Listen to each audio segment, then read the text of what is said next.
Good evening, everyone. I hope you were all doing well tonight. I hope I've caught you all at the end of a good week. Thanks for joining me here. Some people are asking if I forgot to shave. No, I generally don't shave except like every 4 days or something like that. So it's just a habit. I let it go until feel the need to get it off me. Anyway, so yes, just saw in the chat here that people are remembering Bob Newhart tonight. Very true. We've had a spate of celebrity passings in the last few weeks. July 2024 is whoo I mean, between Shelley Duvall and Bob Newhart and oh my gosh, I'm forgetting the others. Donald Sutherland and Richard Simmons, and I mean, it's just been crazy. Yeah.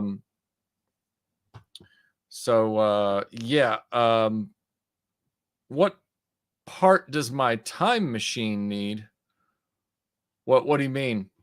Um, uh, I'm not building a time machine. If you mean the DeLorean, I'm leaving it as a DeLorean. Um, so, well, I'm sorry, Master Nash. That photograph was from like this past weekend, so it's been a while. Um, but yeah, so um, I am wearing the same kind of shirt, except it's just in a different color, and that's got to count for something, right? Jason Anderson, thank you for the very kind super chat. He says takes a big rip of weeb bong. Shika noko noko noko. Dude, I just watched the second episode of that, which came out today or yesterday or whenever it was. It hasn't been out long. And look, I'm all about some absurd humor. I'm all about some crazy, stuff. I don't know what to make of that video. I have no idea what to make of that video at all, or that series. Holy crap, that series is weird. I'm gonna keep going. I'm gonna see how it goes, but it's challenging even my absurd preferences. Let's see here.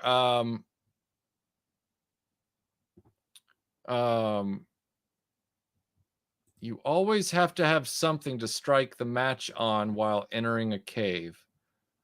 That's true. Yep, good point. Am I excited for the new Superman movie, as is being asked in the comments? It's a wait and see prospect. I'm not a big fan of Warner Brothers as a company right now. I absolutely loathe their CEO, David Zaslav. And I have no interest in putting a lot of emotional capital into anything coming out of that company.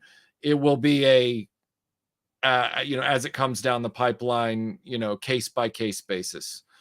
Do I have high hopes? No. We shall see. Josh says, don't usually post, but a longtime listener, viewer since 2019. Really appreciate Michael Melinda and the regular cast of characters. I'm a Gen Xer toy aficionado in Utah. Thanks for all you do. Thanks for being here. I appreciate you leaving a comment. Very much appreciated. Good to see you. Yeah. Again, I'm not doing a time machine conversion on my DeLorean. I really like the car for what it is and its actual automotive history. And I think there are far too many Gen Xers that have turned butchering DeLoreans into a closet industry. So it's not really my thing. I like the time machine DeLorean in the movie. I'm not, you ruin the functionality of the car doing it, as far as being able to sit comfortably in it, shift comfortably. The number of holes you drill in the stainless, it's crazy.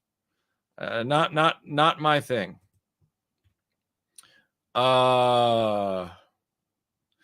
Yeah, it's the deer one, KBA. It's the deer one.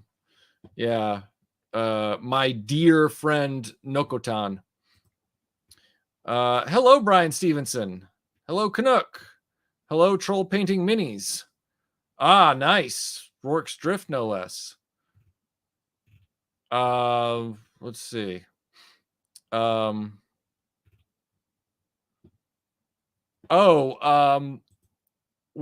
I will be doing a full video on the line. That's why I've been doing all that work, Master Nash.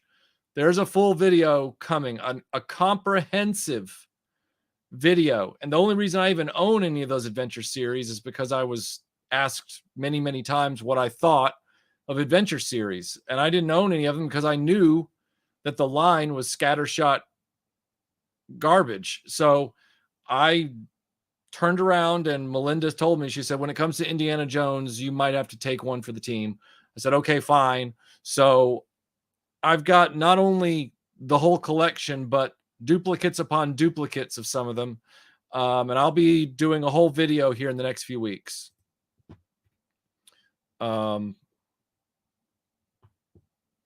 Yeah, that's kind of what I'm thinking, Mike. Michael, I'm thinking, if there's a way to like convert or, swap out something to make it, more efficient, that would be better. But as far as the actual exterior and the driver's compartment, I love it just the way it is.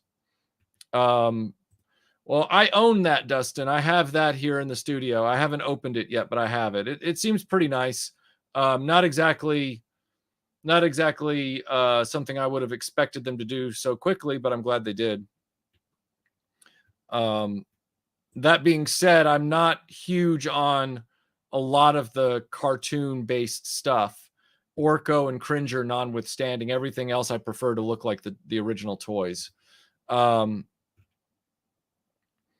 Let's see. Yeah. Whoa, Filbert, thank you so much for the very kind super chat. Thank you so much. He says, it's very generous of you.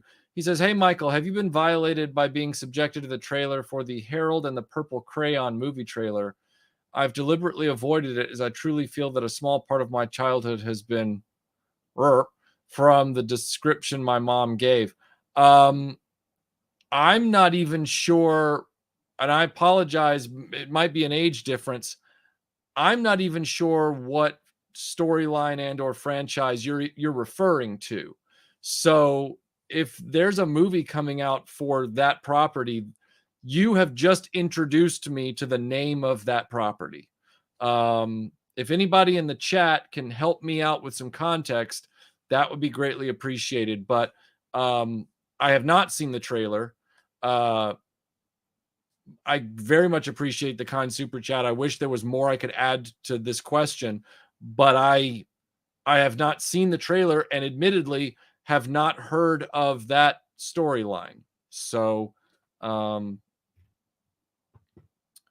yeah. Harry, thank you for asking this question. My whole thing with shonen is that I never know if I'm watching a shonen or not. Now, I know that like the most famous shonen, I believe, is Dragon Ball Z, right? And I guess Naruto is a shonen. But I freely admit that a lot of time when I'm watching anime with like action and stuff in it, which I love action anime. When it gets into certain martial arts settings, I'm not even sure if it's technically shonen or not.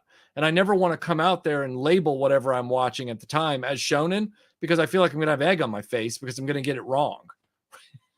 Which,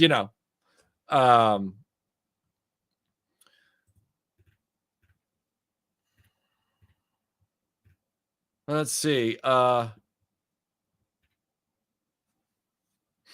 Brian Dillingham. Thank you for the Dillinghamism. Any thoughts on San Diego Comic-Con exclusives? I haven't really kept up with what those are. Let me pull those up here real quick and let's see. 2024 exclusives. We have the power of the internet on our hands. So let's see what some of these exclusives are. Pop vinyls, boo, don't care about that. Let's see. Somebody's saying that is it Cartoon She-Ra and Too Bad or SDCC exclusives? Because if that's the case, I don't really care about those. Oh, Super 7 has a Conan exclusive from the movie. A Shogun Ultimates Godzilla that's painted red and silver. And what looks to be another 7-inch G.I. Joe figure. Some Cobra guy. Yeah, so far nothing's really jumping out at me. Oh, it's another Ninja Turtle something or another. Yeah, it's like we haven't seen that before.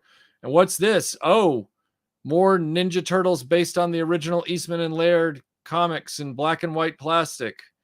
Yay! Yeah, it looks like it's same stuff, different day. Nick, I did follow Cobra Kai on Netflix there for a long time. I haven't watched it in quite a while. I might have missed like 2 seasons. So, oh, you're very welcome, James. Thank you for the kind words. Thank you. Let's see. Johnny Venerable, thank you for the super chat. He says, for those watching, can't recommend RetroBlasting's Patreon enough. Oh, appreciate that a lot. I'm largely sure the Acolyte has put Star Wars on life support. Unforgivable. I'm so glad you mentioned that because I was going to bring that up tonight. The fact that it's finally over. I haven't watched a lick of it because I don't have Disney Plus, but the amount of just division, and people, just lamenting this thing. I totally understand based on what has been said about why they're lamenting it, as far as the canon gaffes and breaking the lore of the Force and all that kind of stuff. Just needlessly antagonistic moves on Lucasfilm's part.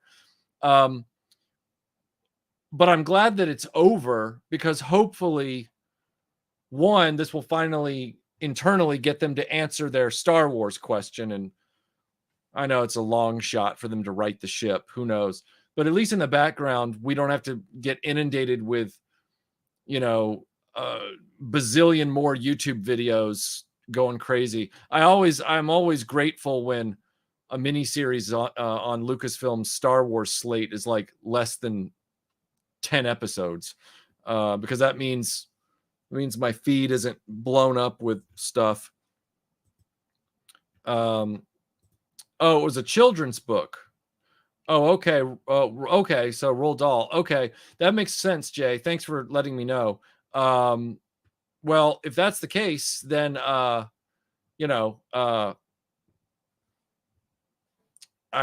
sorry that it looks like they're butchering it. Honestly, I really am.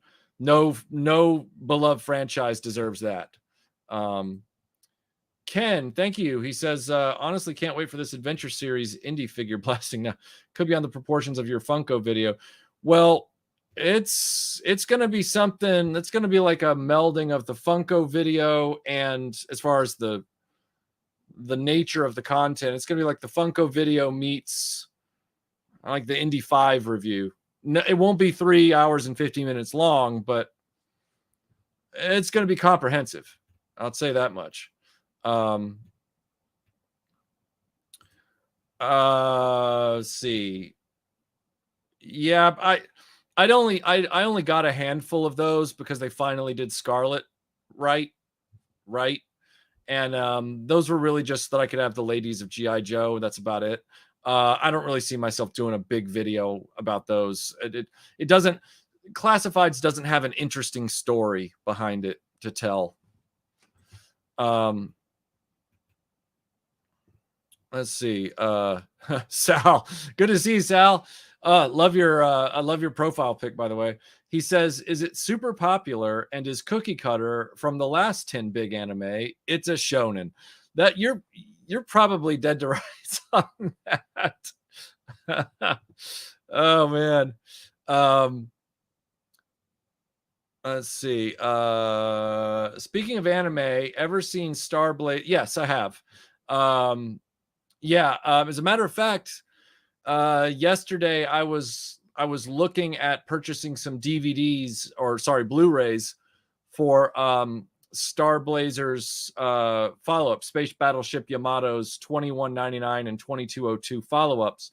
But then I realized I already have access to those on my anime streaming accounts, so that would be pointless. And I also realized that the original Space Battleship Yamato is next to impossible to find on home video, so that also made me back off a little bit.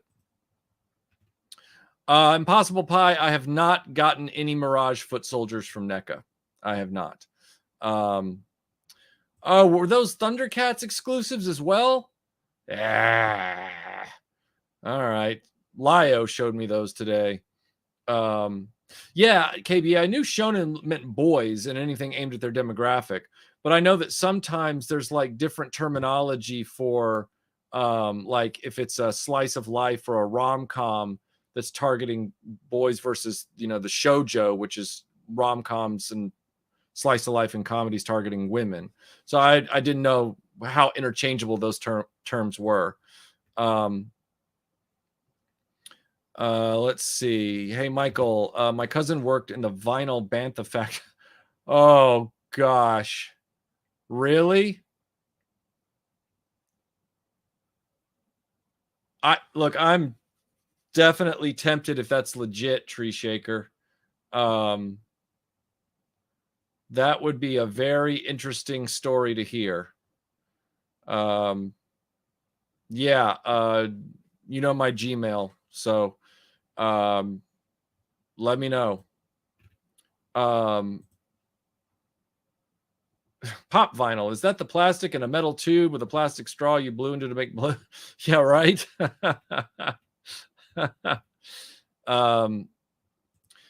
Well, haven't they already done Mega Constructs GI Joe sets before, or was that Mega Blocks? Either way, I mean, it's great if they're doing more things like that. I think that's fine. Probably a lot more affordable than anything Hasbro's throwing at us, although depending on the licensing fee. Yeah, Super 7 all the way around.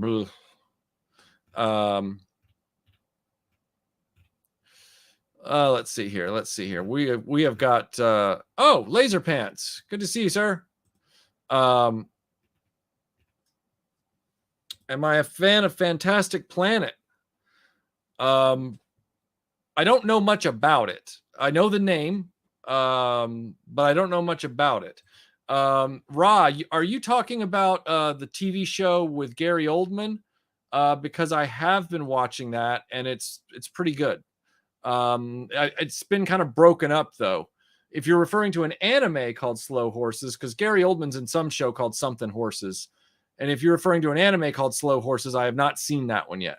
I don't even know if that's really an anime, so meaning I never heard of it as an anime. I'm all over the place on that one. You'll have to confirm for me which Slow Horses you're talking about. If it's the Gary Oldman one, yes, I've seen it. It's pretty good. If it's, and that could be called Old Horses. There's a lot of horses going around. Let's see.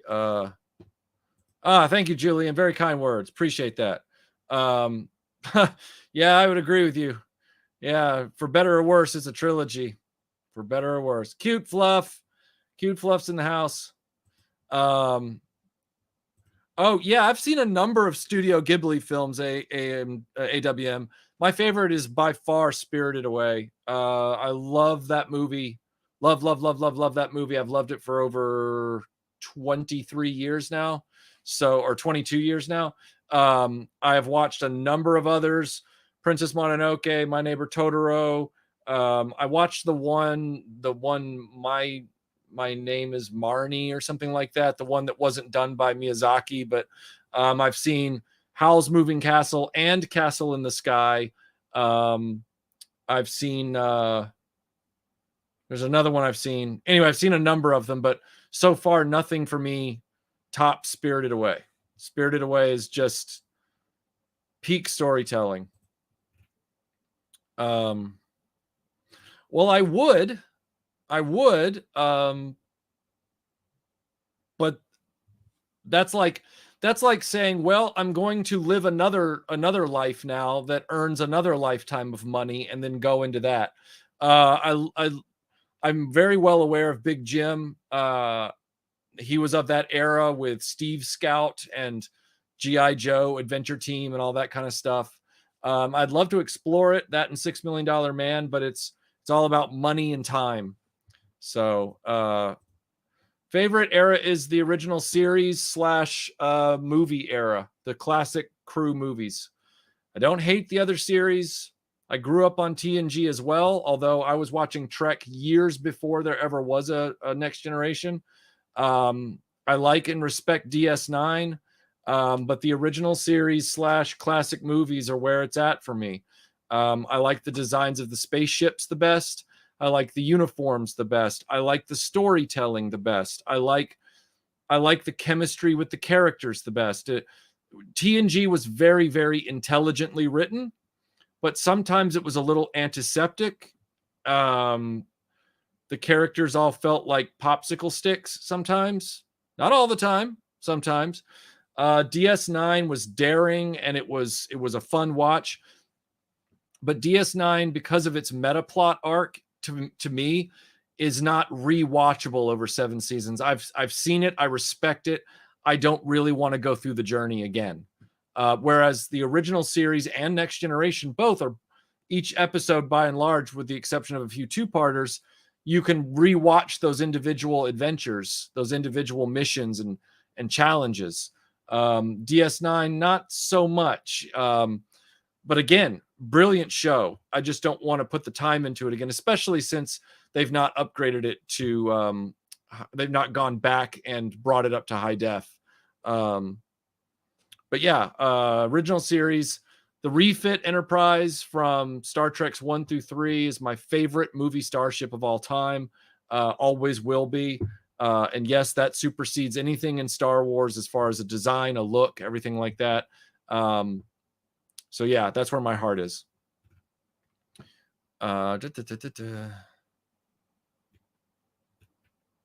Read The Acolyte for filth. I didn't realize you read it. I thought maybe you watched it. Is it a book too?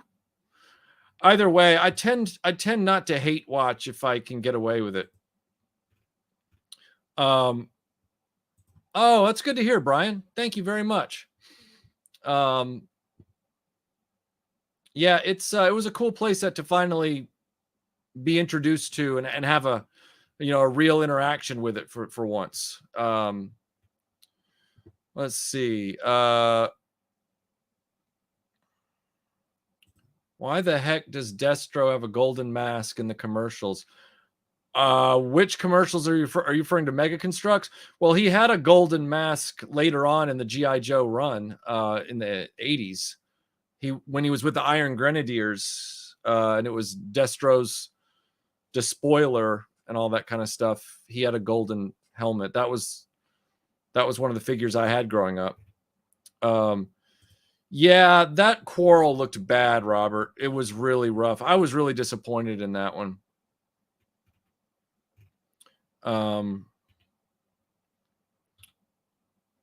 Remember when Johnny Five? Yes, Keith, that was funny. And yes, I see what you're doing. And it's funny. And I know what you're doing.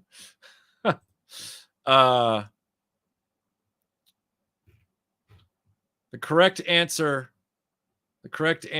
is always, as I lost the quote here. The correct answer is always TMP refit. That's right. Well, I would imagine, Michael, that they're probably dropping a lot of research and development into Transformers because they have a partnership with Takara that allows them to do that without spending more money than they want to. And then they get to have that licensing deal with them.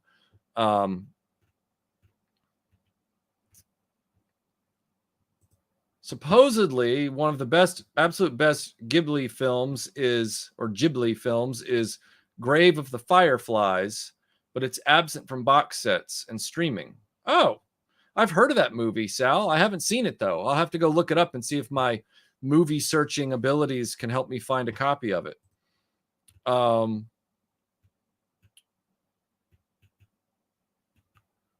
Sorry, I'm going through these comments here. They're flying fast and furious. This is interesting. Hi, Fall Phoenix. Hi. Do you see a life after YouTube for yourself? Anything else you would like to do besides this? Well, I never expected to be doing this, as a matter of fact. I thought that I was going to be like, at first I thought I was going to work in the film industry, which I did for a while, and then I hated that. I was getting paid, and I was not liking the culture of the industry, the culture of the landscape out there. So I went and became a journalist for newspapers. I did the Clark Kent thing, and I was nominated for Atlanta Journalist of the Year in 2007. But I found that industry, which we all know has been having real problems, not just newspapers, but news media in general. I didn't like that culture. So I jumped over and started doing corporate PR. And that was okay for about 12 years, but corporations are horrible. And I was working for like Fortune 100 companies at their national or international level of PR. And I hated that too. And finally, I just bounced from it. If we go all the way back to when I was a kid, I wanted to be a special effects model maker, hence my love of the Refit Enterprise. But then Jurassic Park came out and I saw the writing on the wall, so I didn't do that. So YouTube has really been like plan E, I guess. I don't know what I would do after this. It's hard to say. I think about it a lot because there's no guarantee that YouTube will be forever as a platform. But yeah, anything I'd like to do besides this? I mean, I wish that I was better at foreign languages, because I'd love to be like a language instructor, or even like a translator or something like that. Maybe there's a little C3PO in me. I don't know. But I would love to do that. I'd love to. I enjoy traveling a lot, so maybe something involving that. But I wouldn't know what that career looks like. I wouldn't know what that is. People said be a writer. It's like, well, yeah, but I mean, as Egon said, print is dead. So I don't know. I'm not sure, but I've thought about it a lot. I'll put it that way. I saw a Beetlejuice 2 trailer, Drew. I haven't seen the latest one. So, but I saw one like from a while ago, some teaser or something. I mean, it looked okay. I've never been a big Beetlejuice guy. I don't hate it. We have it on 4K. But I've never been like a huge Beetlejuice enthusiast. I hope to goodness it's better for Michael Keaton's legacy characters than his performance in The Flash. He was fine in The Flash. I just think that movie was just ugh. Oh, Mark, I apologize that my channel sent you down the Kenner Star Wars path. I hope it's going okay for you. I really do. Let's see. Filbert, thank you so much for the super chat. He says, Michael, what are your thoughts, if any, on the most recent Ghostbusters movies, Afterlife and Frozen Empire? Afterlife was fine. I feel like they forgot that Ghostbusters is supposed to be a comedy first. The Ghostbusters films have turned into these like attempts at some sort of summer adventure movie or action film. And that's not what Ghostbusters is supposed to be. Ghostbusters is a comedy series. I didn't hate it. I was just confused as to what the point of the exercise was, because it felt more like an exercise in sentimentality than producing laughs, which was weird to me, because Ghostbusters, the original, is so brilliant at that. And Ghostbusters 2, while not as good as the first one, still makes an effort to be a comedy.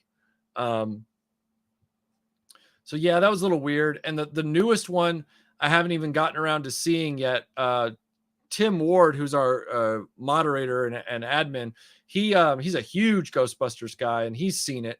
And he didn't think it was necessarily a bad movie, but he said that he found it to be a little, more boring than he would have otherwise expected. So I am going to see it. I can't say that I'm making it a priority.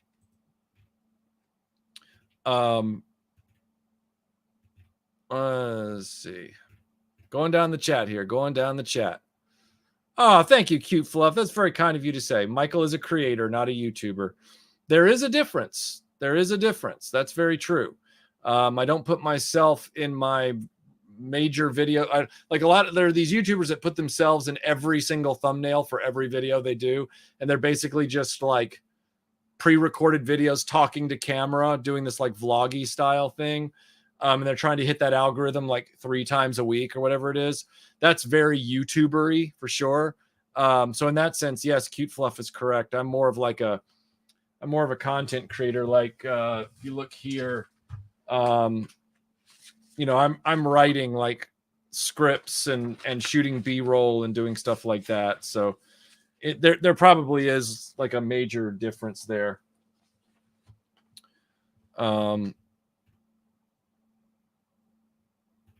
All right, let's see. Well,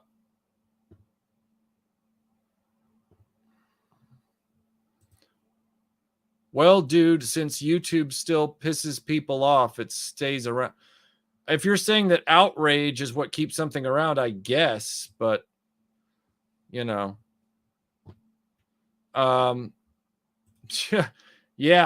Or there may be other options in the near future. Maybe I won't have to do that with my jittery hands at age 75. Eric, I think you've come into this live stream without a sense of humor. That was a joke quoting Ghostbusters. Okay. So let's take the burr out of our butt and get comfortable. Impossible Pie, thank you for the super chat. He says, Michael, to celebrate your upcoming Batman Kenner Batcave video, do you have a favorite Batman comic book writer and artist? I know this is going to sound cliche, but there's a reason he's so loved. I've always loved the work of Neil Adams. And while he only drew Batman, I think mostly for the style guide, Garcia Lopez, his artwork is just stellar. That's what I think of when I think of Batman, as the gray and blue from the 70s and 80s. That's what I think of. And then right after that, I think of Michael Keaton and the animated series. So yeah, that would be my answer. Stephen M., thanks for being here. He says, just curious, what are your thoughts on the line of lightsabers being offered by Star Wars Theory? I did not know he was making lightsabers. I'll go check them out. What are they like? Let me know. Describe them. Yeah, same way, Cute Fluff. I've only recently been like, that'd be fun. And then I keep tricking myself into thinking, well, maybe I finally can learn a language, even though I took 7 academic years of French and it didn't go well. We'll see. What's up, not Top Goon?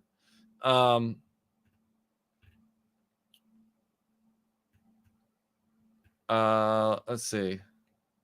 Ghostbusters 84. Let's split up. We can do more damage that way. Yeah, it's such a brilliant comedy. Whoa. Mumra the Ever Living. Thank you for the super chat. All hail Melvor the Great. Hi, Michael. Hello. Thanks for being here. Is there anything current you're looking forward to, be it a movie, show, or some other media? Well, I am looking forward to the official launch of a 2nd season of Rascal Does Not Dream. I know that's a little while down the road. As far as movies go, I can't think of anything off the top of my head I'm really looking forward to at the moment. I'm kind of looking back at all the stuff that I've been collecting up. So, yeah, nothing comes to mind off the top of my head, but I look forward to having enthusiasm again at some point for this kind of stuff. Yeah. Oh, I guess on a certain level, I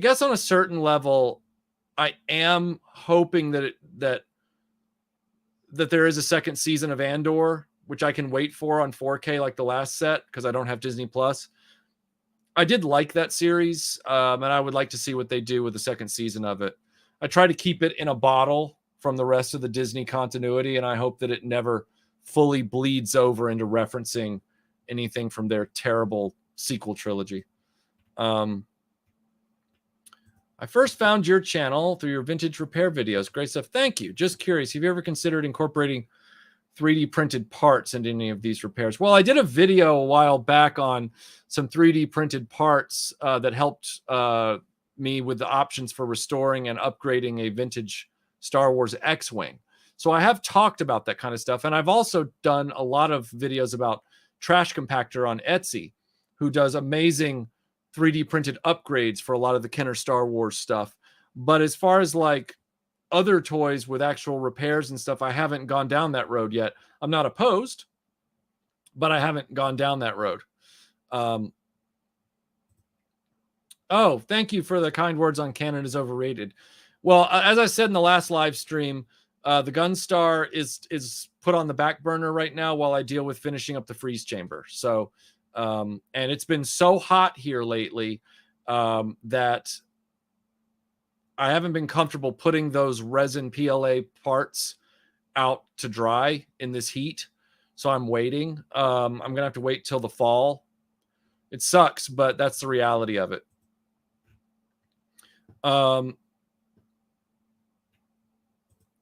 Yes, I know that, Eric.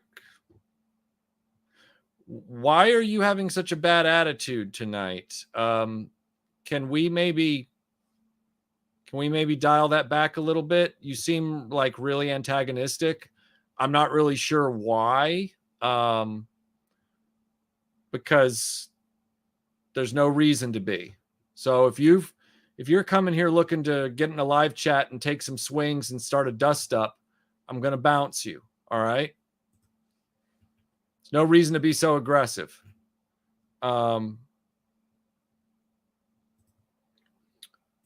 Philip, thank you for the very, very kind super chat. Thank you so much.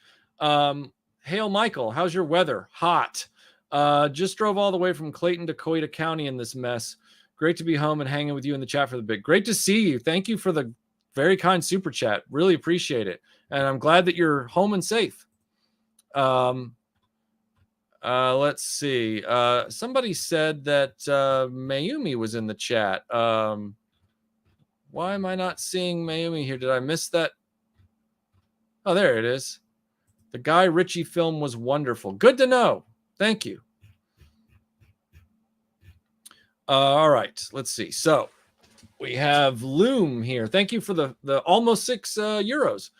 Do you know if Diamond Select or Arkham Asylum are creating any new Star Trek ships, Reliant, Klingon Cruiser? My understanding is they're not.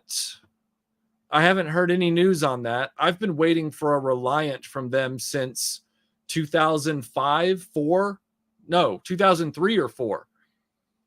And I just don't think they're going to do it for whatever reason. I just don't think they're going to do it. The Reliant always, despite being the workhorse of Star Trek productions for decades, the Reliant gets no love in the merchandising. None. I know you probably get this question a lot, but where do you think is the best place to get an accurate... I just did a whole video about that, Bean Master. I literally just did a whole video about the best hat maker for Indiana Jones. You guys have got to start plugging into the YouTube channels you follow more. You've got to. I mean, we're not making these videos to educate people, just to have them go into the ether, and then we just end up becoming like somebody's surrogate Google, even though we already provided all the information in a video that took us like, a week and a half to make. You got to go watch that video. Then your question would have already been answered. But please go watch it.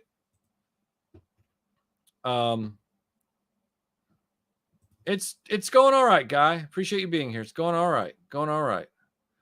Well, as Tony so astutely said a few weeks ago, and I concur, I just slipped my mind. Bespin Escape Princess Leia would be awesome. Yes. My parents forced me a few times to let kids I didn't know who came over with their parents that were friends of my parents play with my toys. One of those kids broke my they broke the fins off my Toy Biz movie Batwing. It happened back then. They're always like, "Oh, you need to share." It's like, not if the kid breaks everything, then what? Then nobody has anything to play with because he's an idiot. Oh,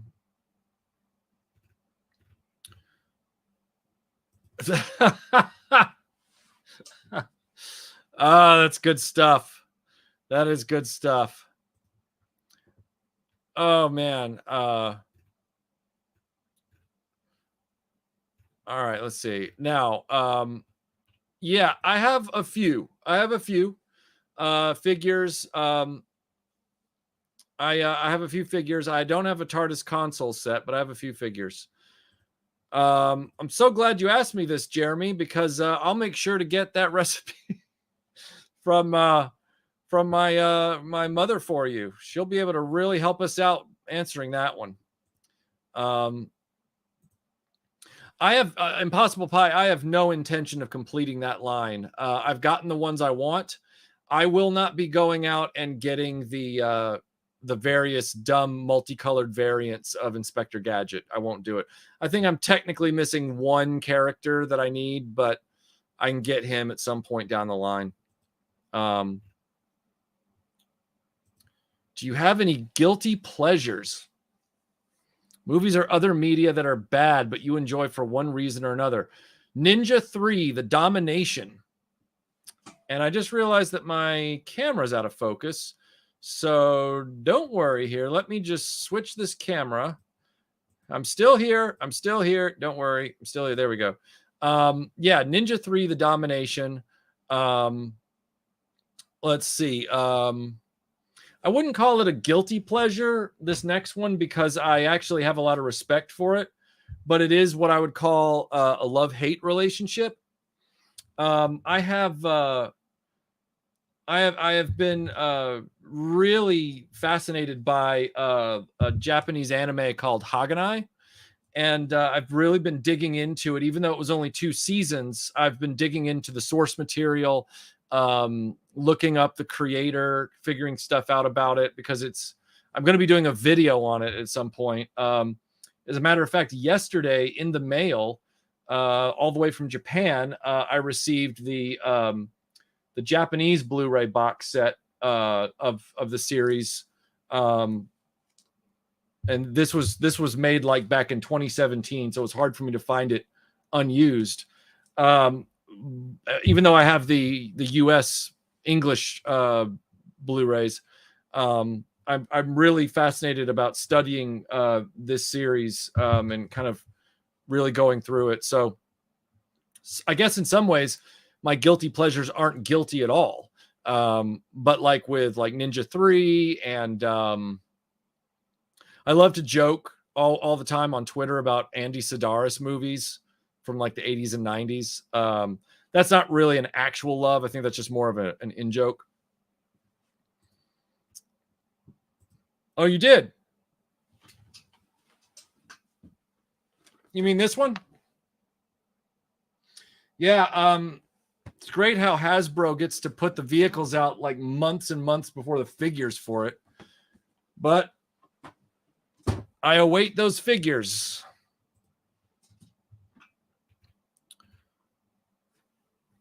Yeah, it was crazy, right? Like, unbelievable. Wolfman, thank you for the super chat. Rescue Dave. Look, I don't know what that guy's up to. I really don't. Keith Knight is here. Good to see you, sir.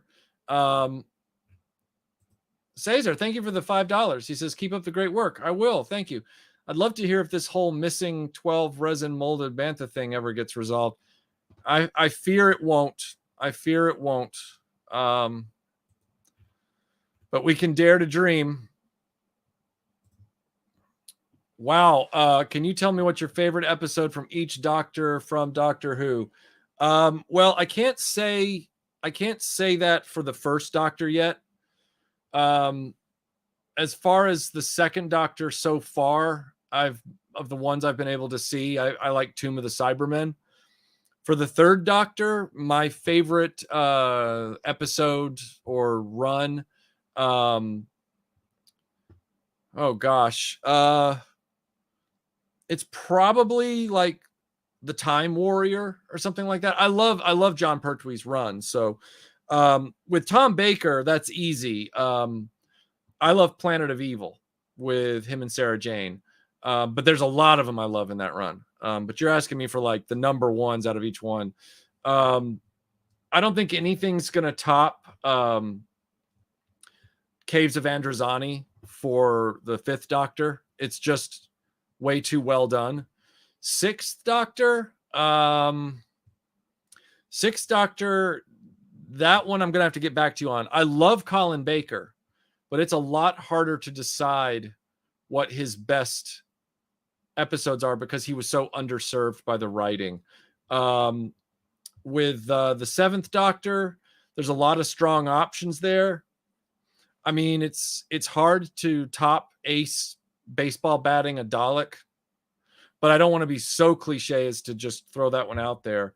Yeah, there's a lot of good ones from him. Eccleston, I love the one where he and Rose are in that satellite where they're doing those death games, those like game shows that are like death games. And then for David Tennant, my favorite episode is School Reunion, with a follow-up close second being Voyage of the Damned, because Kylie is in it. For Matt Smith, it's his opening episode, 11th Hour or whatever it's called. That premiere episode is the best thing that was ever done in that era. And then for Capaldi, it's the one where Inversion of the Zygons or whatever it is, where he has to give that speech to the clone of Clara over the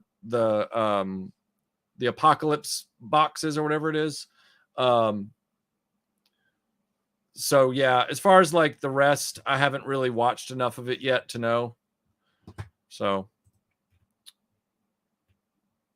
well, Michael Hinkson, I have another option in mind for that I'm considering. So that one I did look it up, but now with the price point of it, which I looked up just a few weeks ago, I'm considering another option. More to come on that.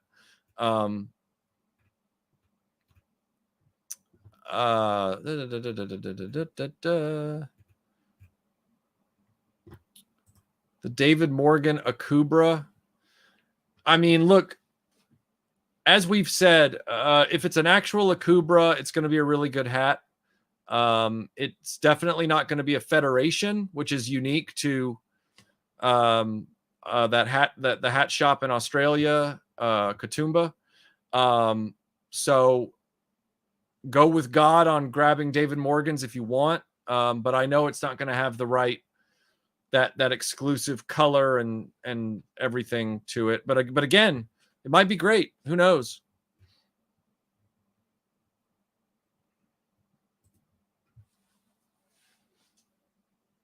You know what's funny about comments like this?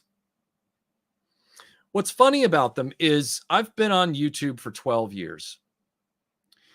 And in all that time, even up to this day, because people can't listen to any kind of observable criticism about anything. Like if I said, you know, this isn't true, but let's say that this box had bad printing on it and it was blurry and it flaked off and stuff like that. And then people get mad at me and they say, as they always do, this guy hates everything. Doesn't he ever talk about anything he likes? Doesn't Michael ever, why won't you talk about something you like for once? Why don't you, which, look, I talk about what I need to talk about in the moments. And it's not a matter of talking about what I like versus what I don't like. It's a matter of talking about what I'm talking about. But it's amazing to me how this community of positivity, which I think is bullshit, they come around and they say that crap. But anytime I do talk about something I like, they start dogging on me like this. It's amazing to me. And the funny part is that I don't sit around saying to people that if they like something, they're dumb or they should feel guilty. I've never said that. They act like I do, because when I did the Transformers playset video as an example, they turned around and they were like, he's trying to, or it wasn't that, it was the HasLab Cantina. The HasLab Cantina, even though I wasn't even saying this, the people were like, he's trying to make us feel bad for liking this. He's saying I'm a bad person. He's trying to shame me. No, I wasn't. I never said anything like that. And yet when I talk about stuff that I actually like without any guilt or shame, comments like this come in. It's bullshit. It's like hypocrisy to a level that you can't even imagine. There's no self-awareness in this toy space. Scott Knudsen, thank you so much for the very kind super chat. Good to see you. He says, guilty pleasures, I have none. I'm finally at the age where I will unapologetically have a Jean-Claude Van Damme marathon and discuss the relative merits of each movie to anyone in earshot. I'm utterly shameless. We should talk about Street Fighter sometime. I'll talk about it shamelessly with you for obvious reasons. And thank you for being here tonight, sir.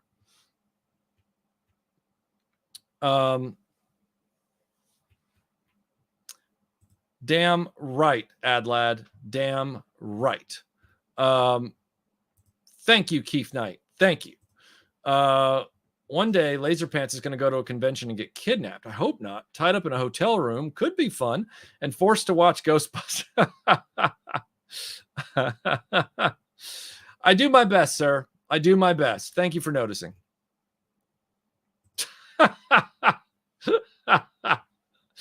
Oh, man.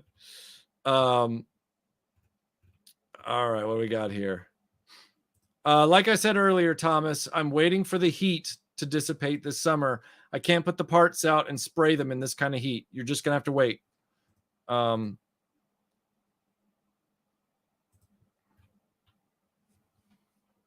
Plus, I already did a full video about the freeze chamber section itself, like several years ago. So, how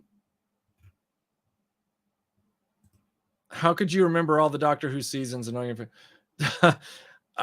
Cute Fluff, I'm broken. I'm very broken. Can't remember my 7 years of French to help me out in real situations, but I can remember stuff like that. Haven't seen it, Ra. Haven't seen the new Alien film. What did you think of it?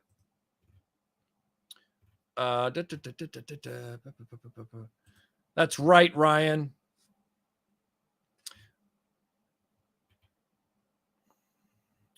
If I make it to Joe Lana, is there anything I'm looking for? Well, I think I am going to be at Joe Lana. I'm pretty sure I am. What am I looking for, though? I'm looking for, as always, I keep my eye out for Gabriel Zorro stuff and and Gabriel Zorro, Real West, and Butch and Sundance, the early years Kenner figures. I'm looking for those. I'm looking for Defenders of the Earth vehicles, sword ships specifically. The outfield is good. The outfield's really good, Michael. Boom.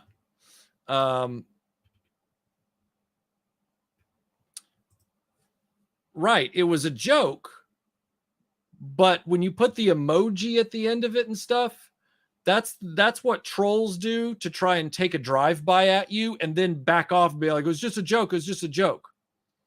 You got to remember, I've been watching comment culture evolve for 12 years every day for 12 years.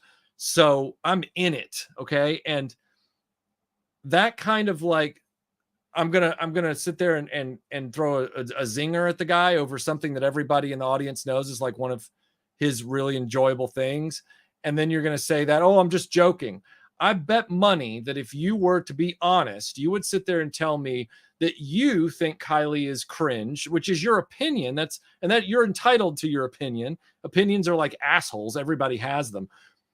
But what you were trying to do was take me down a peg possibly, and then put that emoji in there to like put your beard on. Either own the sling or don't, but preferably don't throw the mud at all.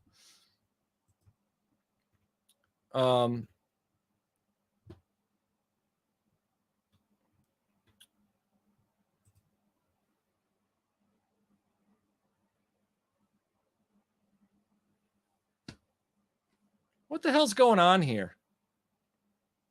What the hell is going on here? I don't, can someone please explain to me where we all got weak?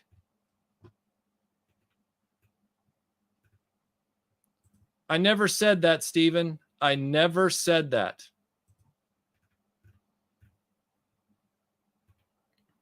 Okay. Aged Boomer, good to see you, sir. Thank you for the kind super chat. He says, I still enjoy RoboCop 2, though people... I love RoboCop 2. RoboCop 2 is great.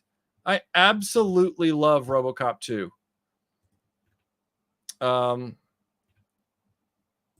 Philip, thank you for the super chat. He says, do you have a favorite urban myth legend? Mine is the real life Men in Black, not the movie kind, the Roswell kind. Well, I do love the idea of an antediluvian continent. I would love for that to be the case. I would love to know that there was like an Atlantis type thing. I'm fascinated by the writing of Graham Hancock. Oh, you were defending what I said, Stephen. Okay. Thanks. I appreciate that. I just want to pull this up here so everybody knows I saw it. Thank you, Stephen. I appreciate that. Thank you very much. But yeah, I would really love to know that the Ark of the Covenant's out there somewhere. I'm not as big on like the Holy Grail or things like that. And I'm not as big on the whole like Arthur thing. I think that's pretty much as far as like Excalibur and Avalon and all that stuff. But yeah.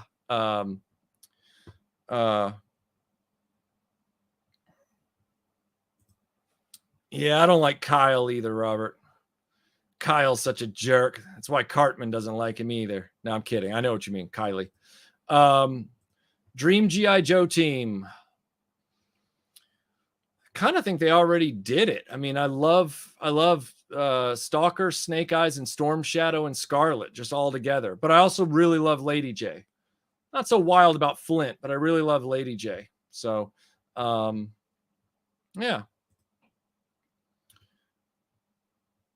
Well, I don't know. Is it really tame? Because it's still rated R.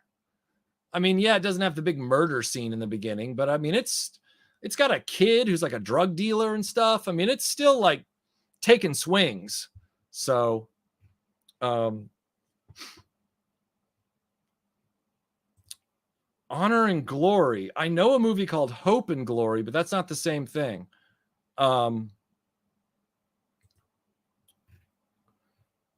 Let's see. Well, I think it's a terrible film, but it's got Kylie in it. So of course I own it on Blu-ray twice over. Oh, really? Well, I'll have to see that. I will check that out. Thank you.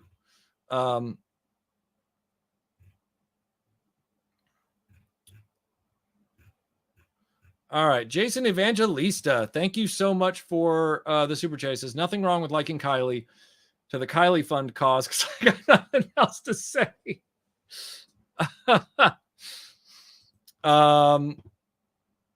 Oh, I have a, let's see. Are you going to make more Star Wars follies? Yes, I am going to make more Star Wars follies. And as a matter of fact, you can thank Chronically Online for a conversation we had that inspired the next Star Wars follies. I have one big one that's coming, but there's another one I'm going to do right before that that's a little more focused.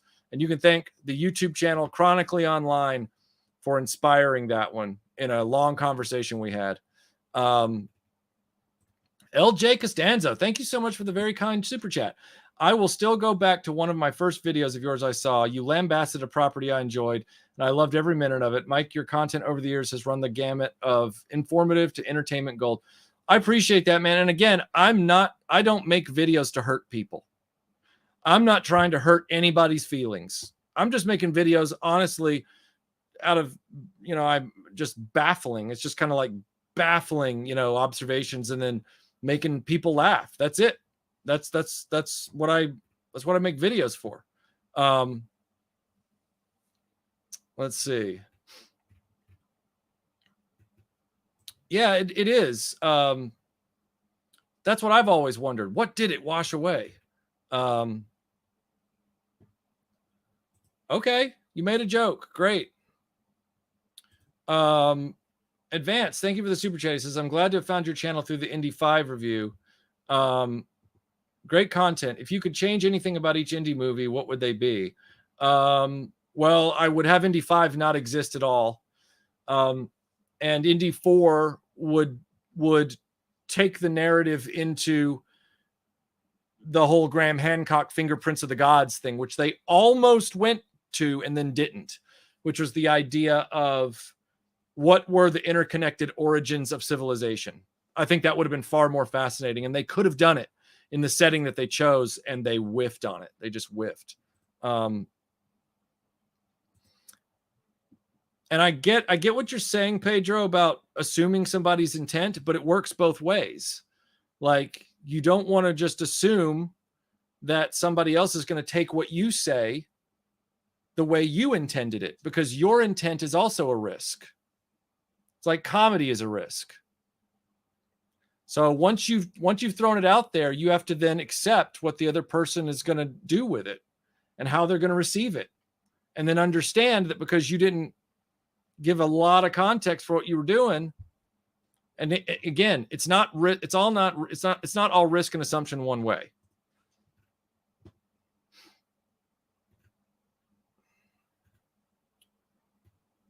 Let's see.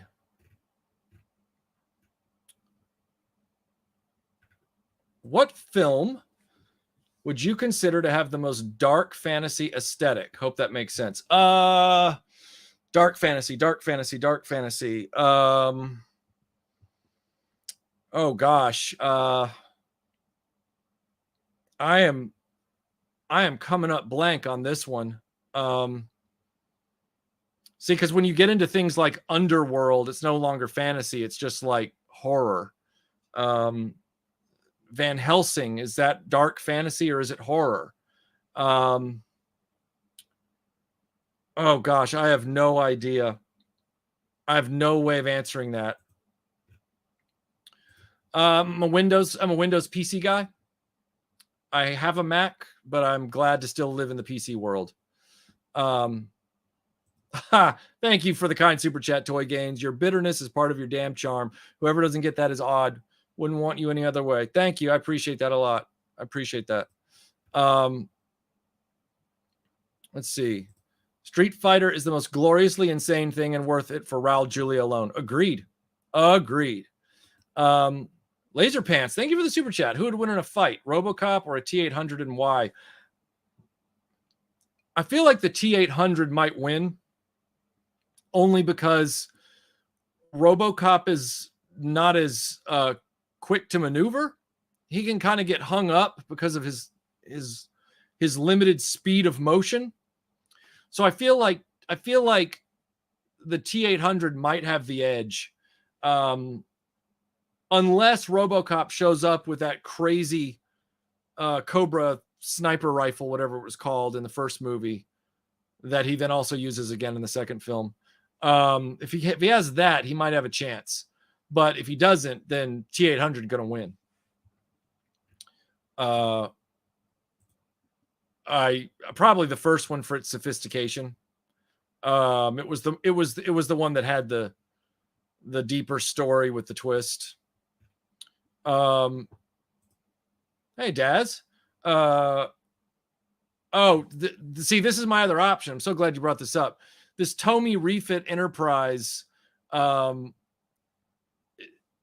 a Japanese company making the thing. They've already made two other projects before, the Time Machine and the original Enterprise. They did offer refunds even before they shipped to anybody who wanted one. They didn't lock you in. It's almost like once the crowdfund for them clicks over, if you pass the line, it becomes like this, almost like a pre-order at that point. I am tempted by it. I'm waiting to see photos of what it's going to look like. As far as like beyond the plastic prototype they've shown, it's very, very tempting. It's very tempting. But I don't know. I have to wait and see. I'm not wild about the fact that it's I'm not wild about the fact that it's crowdfunded, but I do feel like because it's a model and it's not like, and it's also Star Trek, so it's not like a massive. Yeah, they still have a show out, but Star Trek is not what it once was. Star Trek is not now what it was in the 90s, we'll put it that way. So on that sense, I can understand it. Plus, it's got a very intricate paint job and all that kind of stuff. So we just need to watch it and see. That's how I feel so far. I know that's not like the most satisfying answer, but it has caught my attention. I'll put it that way.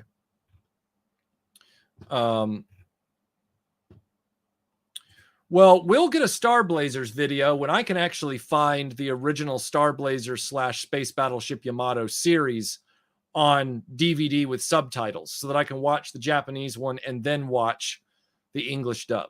Until that happens, I'm going to be stuck. Oh, thanks, Shen. Appreciate that. Yes, I have been to Toy Federation in Greer.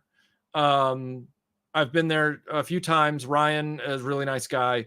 Yes, it's a nice store for sure. I picked up, I bought some stuff from him. What did I buy? Oh, I bought the redo of the Sectars figures. I bought Solara, or the female figure that they didn't make back in the 80s. I got that from them. Okay, let's see. Filbert, thank you for the super chat. Do you have any storylines, characters that you pretty much always love or enjoy in any incarnation? Mine is Batman. With some exceptions, I have a very open mind when it comes to Batman's interpretation. For a long time, I was a big Superman devotee. Still am as a character and a concept. I would read or watch anything that they created of him. And then right around the time that the comics and the comics right before, like several years before Man of Steel, the comics really kind of fell apart. And then Man of Steel, and then they reset the numbering with the new 52 on top of that, which was really stupid. And then Man of Steel came out and I hated that. So I don't hate the character anymore, but I don't like the people who've been in charge of him for a long time. As far as other characters, probably the one that comes closest to what you're talking about is Lara Croft, Tomb Raider. I keep an open mind with that as much as I can. There have been some things in the Tomb Raider franchise history that I've not been wild about, but by and large, I've played all the games, and by and large, I've found something to like in a lot of the media adaptations. Even when like I really don't like all three of the films. There are things about each one of the three films I can say, well, they did that well. Is it a cohesive experience? No. Am I still a Lara fan? Yes. It's that kind of thing. Let's see. Robert Diaz, thank you for the super chat. He says Michael has enraged well over 100,000 people with his takes on Evangelion and Thundercats. People have the right to disagree. These fandoms forget. Yeah, and then they move the goalposts around. So like they misinterpret what's going on. Like just like with that guy just a second ago who stepped in and publicly unsubbed. Like that guy was sitting there white knighting for someone else because I liked something. And somebody tried to throw a zinger at me, and we had a communication about that.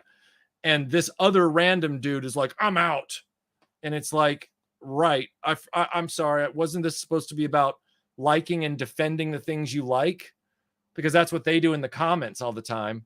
You say something about, I don't know, like, I don't like this spider. And then someone's like, I have that spider. It's awesome. And you're like, I think it's terrible. And then they're like, I'm so mad at you. You should talk about something you like. And it's just like, I was talking about something and defending something I liked. It's okay, apparently, to defend what you like in the comments. It's not okay to defend what you like if you're on camera. It's dumb. It's dumb. That's very kind, King. Thank you. That's very kind.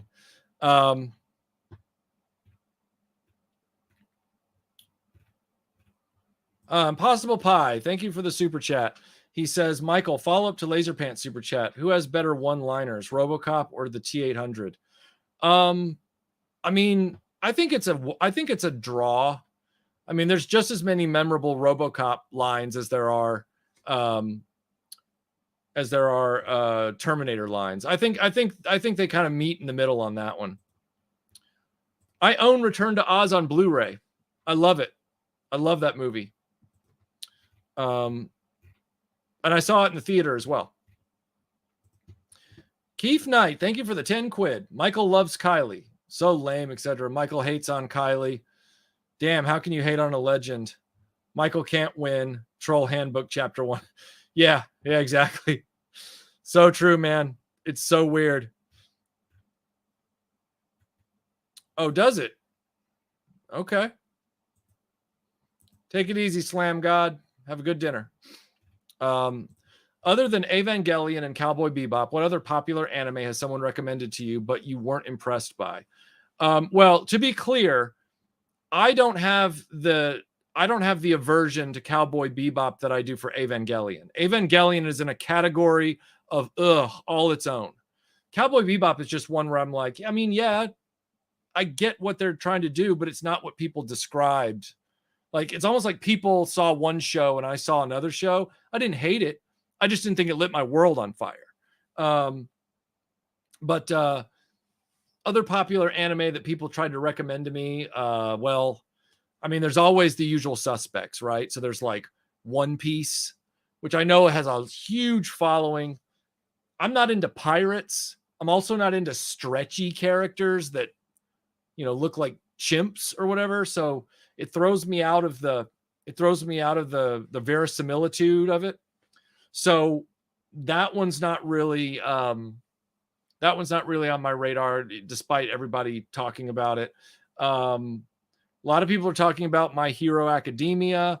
A lot of people are talking about Attack on Titan. I started to watch Attack on Titan. I will go back to it at some point.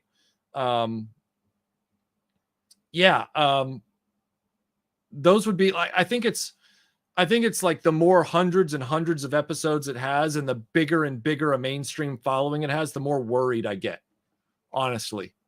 That's not me trying to be contrarian. If I saw something that was really mainstream, but also really, really good, I would acknowledge that. Like, I don't think there's many people out there that are going to tell you in the anime community that Super Dimension Fortress Macross isn't awesome. I agree with them. That show's awesome. Like, it's one of my favorite anime of all time. And it went very mainstream, and that's fine. But some of the ones that they've recommended to me of late, mileage may vary.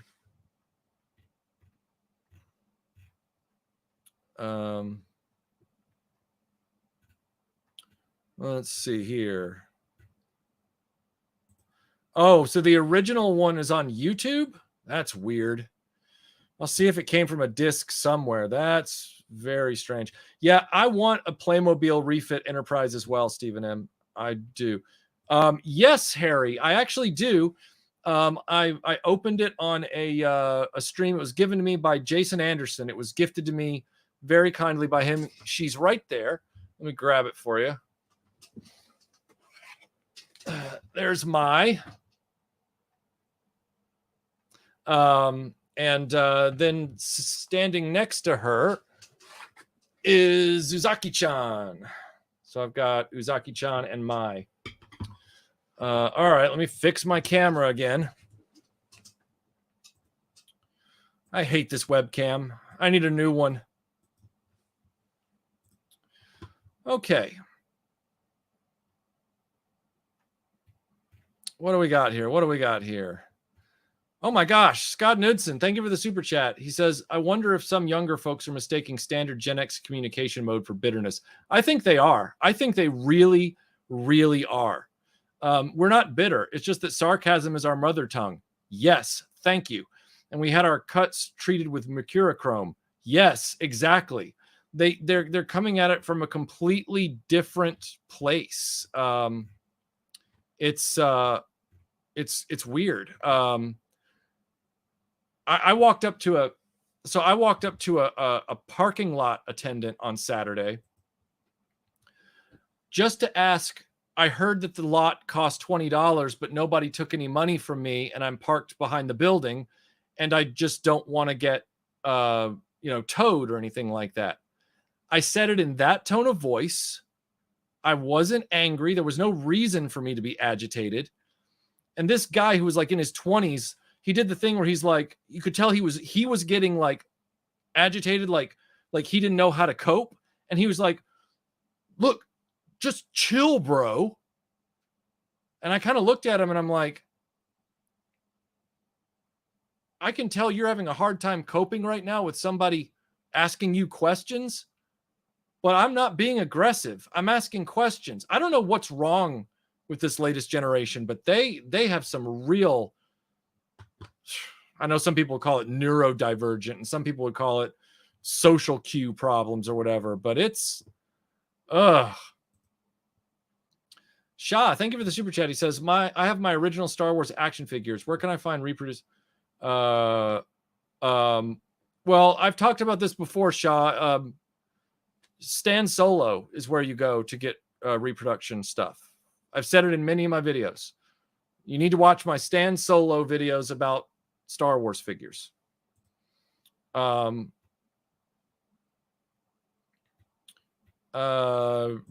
George, that's a good question. Hard to say.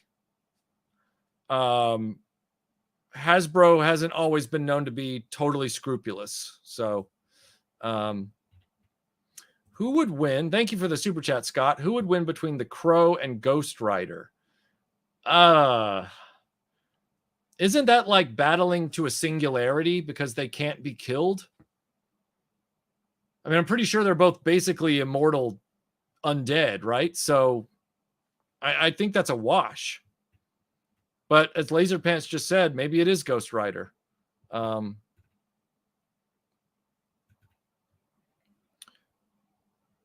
Okay, let's see here. Oh my gosh, thank you for the very kind super chat, Clona Stev. Clona Steve Dream Killer. Clona's Steve Dream Killer. I'm always surprised when people call you cantankerous and difficult. I disagree and quite like your honest takes. I appreciate that. And fearlessness in calling out BS. Thank you. How do you feel about this nonsense? I mean, I'm not out to get anybody. I'm out to talk about the thing, whatever it is. I'm out to talk about companies doing or not doing shady things and or making or not making bad decisions. And yet people make it personal, and then they act like they act like I went out there and looked at their name, Loves to Spooge 69, and was like, I'm going to make a video to tick off Loves to Spooge 69. It doesn't work that way. You know, I'm simply just talking about, like, you know, coming up soon. I've got a video coming out. I'll even I'll even pull up the, see if I can make this happen. I'll pull up, hold on, what's going on here? There we go. Let me pull this up real quick and you can see it. Where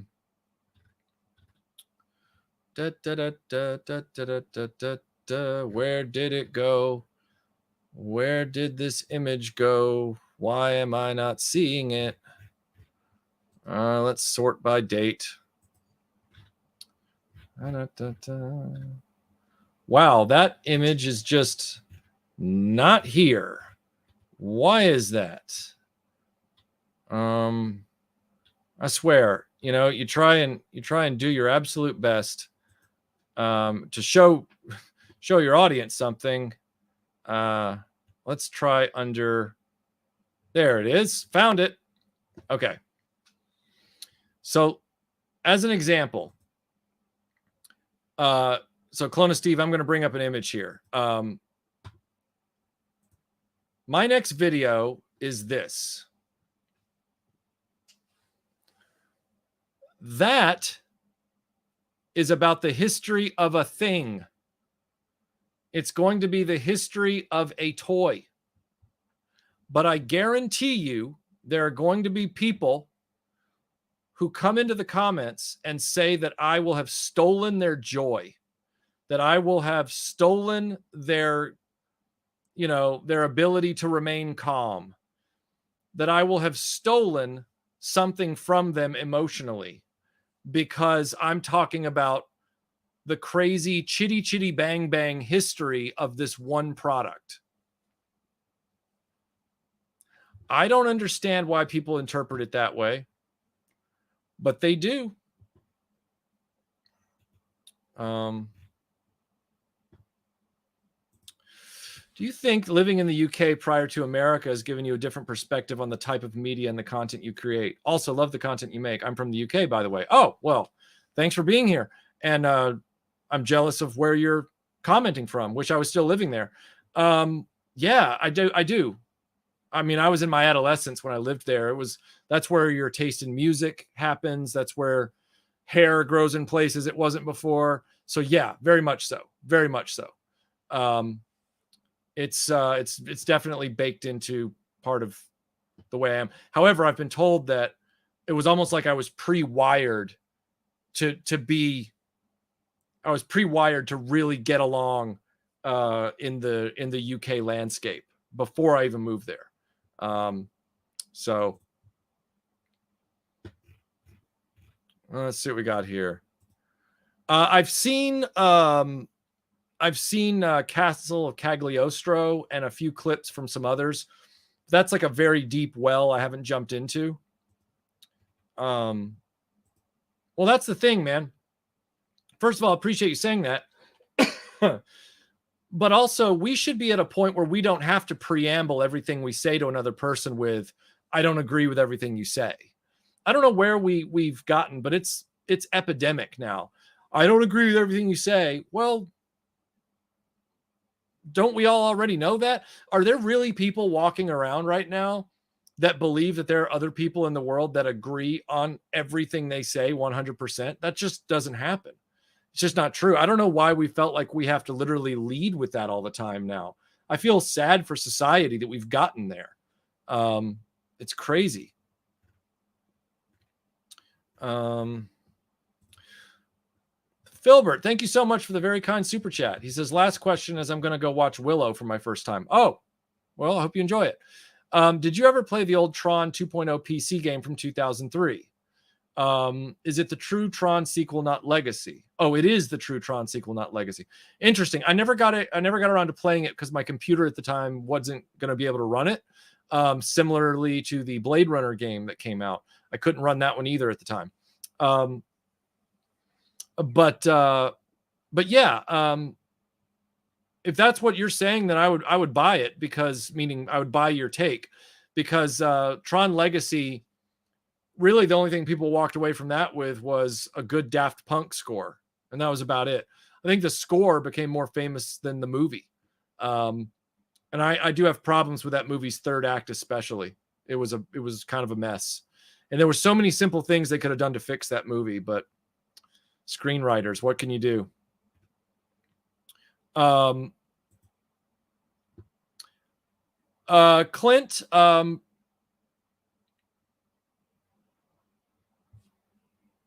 I want to be clear on something, everybody. What I'm about to say is with no venom or vitriol. Okay. I've never spoken to Punk with Toys. I've never had any interaction with him. But from my understanding and from some of the things that he said on It's Chad, when he was on It's Chad, I got the very distinct impression that he absolutely hates my guts and that he does not like me. I don't know why. Like I said, I've never associated with him or done anything to him. But it's been made very clear to me, both in word and in the din of the community, that and from his own statements, that he doesn't like me very much. He doesn't like my content. He doesn't like my takes on things. And it's okay to disagree, but he seems to have a problem with the fact that he disagrees with me. So Clint, unless you have it differently and I can talk to this guy ahead of time, I'm going to say that I don't think he wants me on his show. All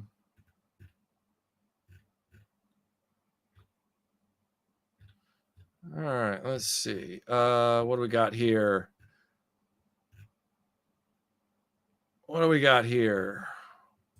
KBA, thank you so much for the Dillinghammism. For the anime figure fund. Oh, you're too kind, sir. You're too kind. Yeah, especially after I'm buying huge Blu-ray box sets from Japan and having them sent from, across the pond. Thank you, Laser Kid. I appreciate you saying that. I really do. I'm sick of tiptoeing too, Cute Fluff. I am over it. I'm over it. Really over it. Thank you for the super chat, Age of Boomer. Which did you prefer, the Sega Genesis or the Super Nintendo? I loved the Sega Genesis when I would go over to my friend's house and play it. I ended up choosing the Super NES a year or two later, because we did the thing where we wrote out our Nintendo and did Super Mario 3 while the Genesis was coming into being. I wanted a Genesis very badly at that time, but then by the time I was able to get a new console, Super Nintendo was on the horizon and they had a new Zelda game. And so I said, I'm going to choose Super NES. That being said, there are things about the Genesis that I would really would have preferred. But, I chose what I chose. Wasn't a bad system, still had some of the slowdown problems, but, it's okay. Let's see here. What do we got here? Let's do this one. Stand by. I'm going to keep talking. I'm going to turn my camera off for a second because something is messing with my face. So I'm going to just stop this camera. Anyway, let's see. People once believed that when someone dies, a crow carries their soul to the land of the dead. But sometimes, yeah, that was a good movie. It's one of Melinda's favorites. Final super chat. Thank you, Filbert. I appreciate that. You had me at Kenner Batman Batcave. Can't wait. Well, I hope you enjoy the video. I truly do. I've put a lot of research and just perspective into it. So let's see. You stole my joy with that thumbnail. Seriously, how can anyone steal your joy like wearing a Hamburglar mask, stealing emotions? No Gen X person was upset when Michael pointed out that Boulder Hill didn't scale well for the larger vehicles to drive out. Let's wait for Gen Y and Z on the Batcave. Yeah, it's gonna be ugly. It's gonna be ugly. Yep. We reach.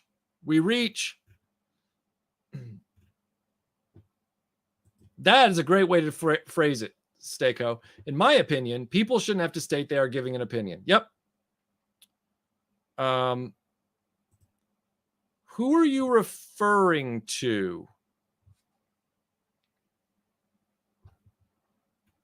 Who are you referring to? LJ Costanzo, thank you for the super chat. Stole their joy. Yeah. It's such a dumb phrase. Yeah,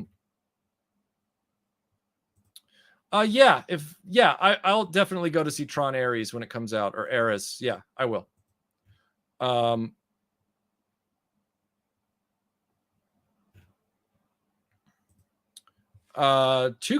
from Mumfra. Wrong. Mega Drive is the correct answer. Well, yes, Mega Drive is the real name of the console for sure. I was just referring to it as Genesis because that's how it was referred to me in the question, so as not to confuse the person asking. That's what I like. I like watching things that make me think. I like watching things that give me another angle on something. Oh, this is interesting, Guy. Thank you for posting this. What I've noticed of my generation, Zoomer, and younger, is there's a dangerous abundance of narcissism mixed with a lack of social awareness. Interesting. Very interesting. Oh, John, thanks for watching that. That video has always been one of the ones I'm most proud of. But it's also extra special now because that's the big major collaboration that I did with my dear friend Mike Alonzo of the Clobberin' Times podcast. And he sadly passed away a few weeks ago suddenly. So I'm really grateful that I was able to bring him in on that video because he's such a wealth of great information. And he really leveled that video up and made it easily one of the top 5 videos I've ever made for this channel. It's in the top 5 of the ones I'm the most proud of. So yeah, thanks for mentioning that one. Who's your favorite actor to play the Master on Doctor Who? Gosh, we're going deep now. I mean, I guess it would be Delgado. I like Delgado, the original guy. I thought he did a great job. You know this story. If it hadn't been for finding Retro and HCC 788 about 10 years ago, I would have self-deleted. A debt of thanks to you and HCC. Well, M. Ross, I'm just glad you're still here, regardless of what inspired you to think differently about your situation. I'm just glad you're still here. And thanks for being here tonight.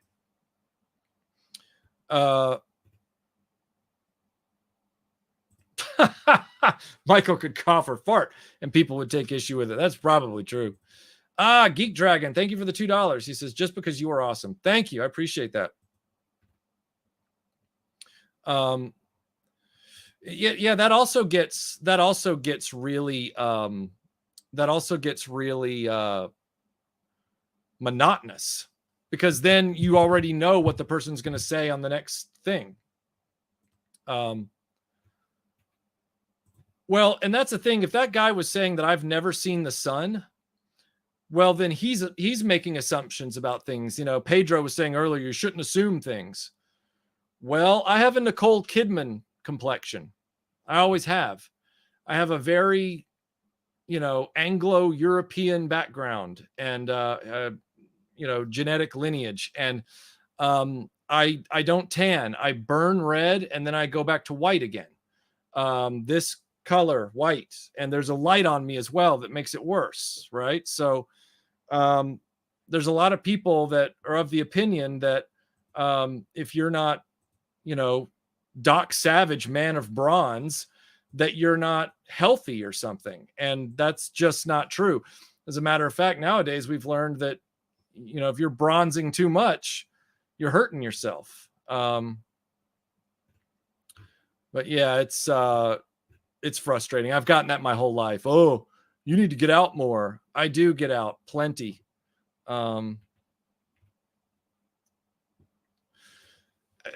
People are always, Daniel, the way I have to assume this is people are always threatened by anything that just challenges the group think. And there are things I've said on this channel that do not challenge the groupthink, but they don't want to acknowledge those.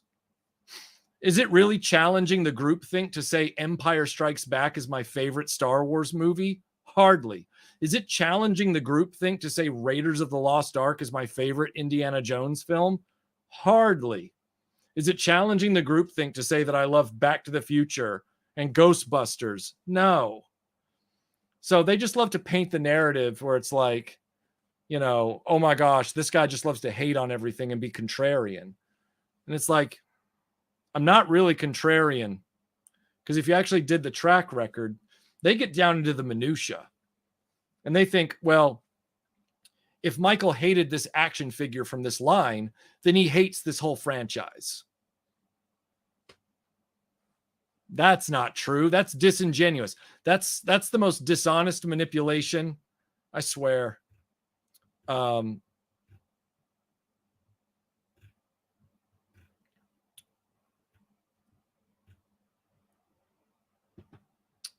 Yeah, it does, Tim, and I can tell you from experience. You know, right? A Scots natural color is pale. Exactly. And my background is some sort of mix of English, Scottish, Irish. I mean, it's something in there. I haven't totally worked it out yet, but I know for a fact that there's English in there, and I'm pretty sure there's Irish in there. If not, you know, it might be Irish, it might be Scottish. I haven't figured it out, but yeah. And that's the thing. Those sunburns do hurt bad, and it's why you start staying away. Yeah, and it also shows a certain level of confidence. You know, you're confident in your own take to listen to different people's takes, or people's different takes. Hey, Jeff Barker, good to see you.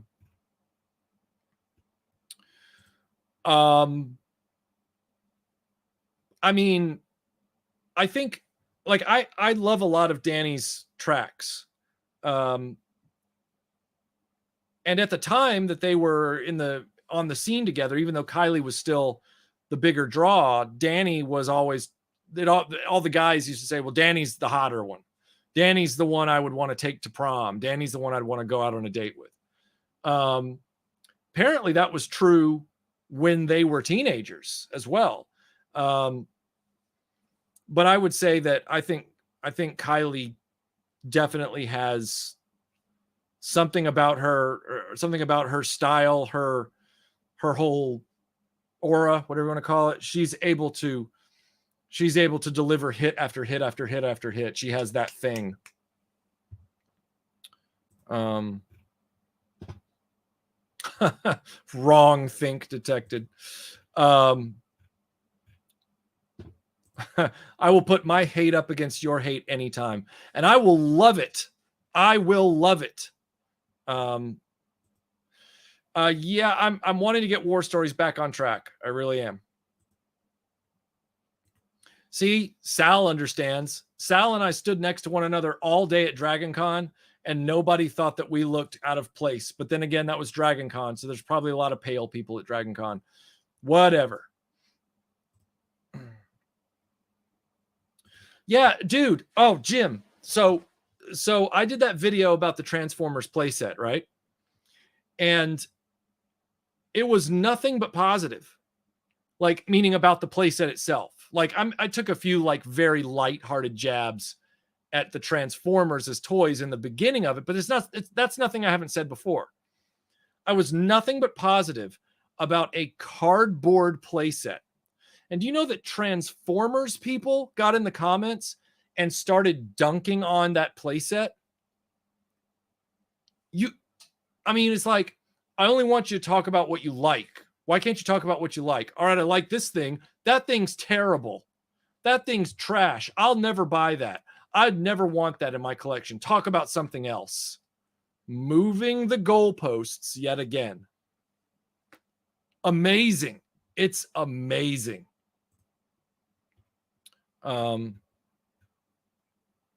Yeah, exactly, man. Exactly.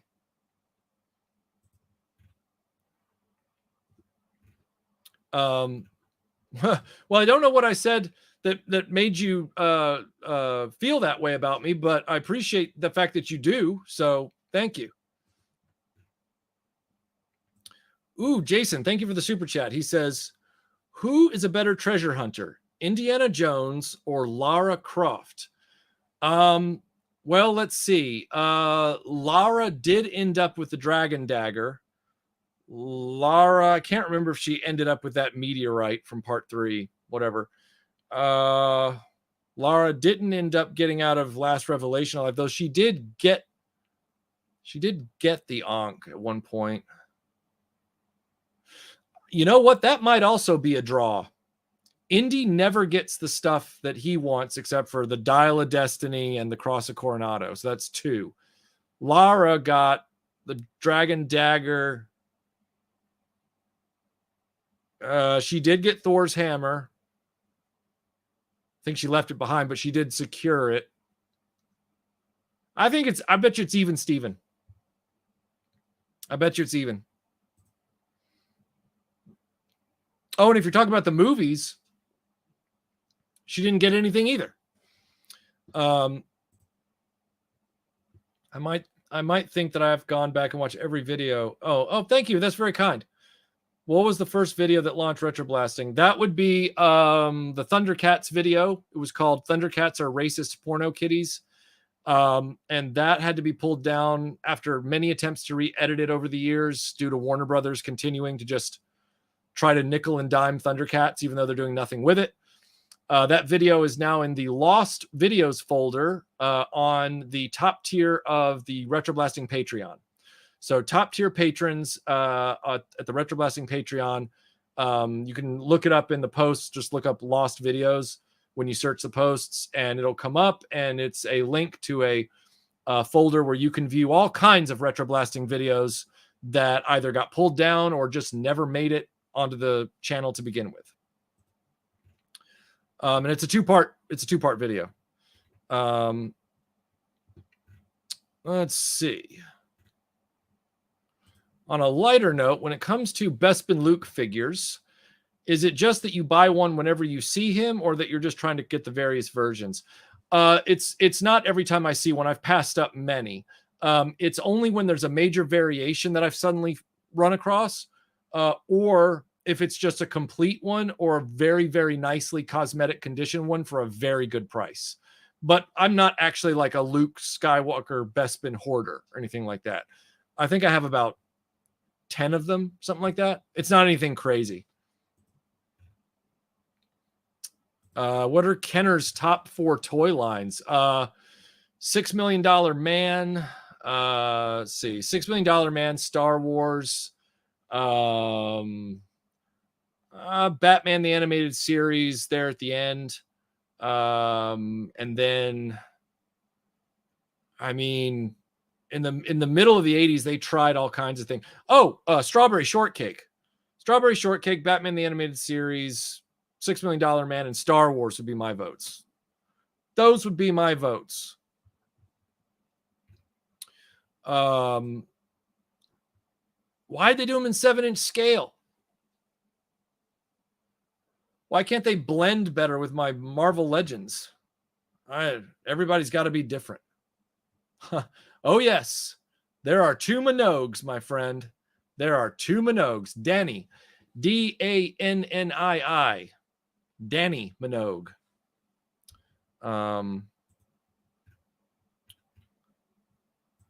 Hey, Lio Convoy. Hello. Yes, I have bought a Ninja Turtle today. Well, I'm glad to hear it. Oh, thank you.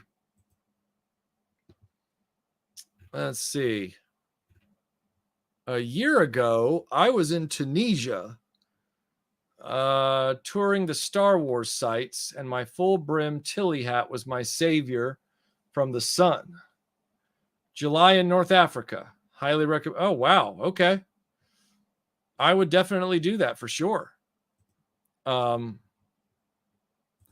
That is also true, Adlad. That is also 100% true. Transformers fans, they accept mass shifting, but not that playset. Sure, okay, that makes, yeah, right. Who would you cast as Lara Croft if there was a reboot? That's such a tough question.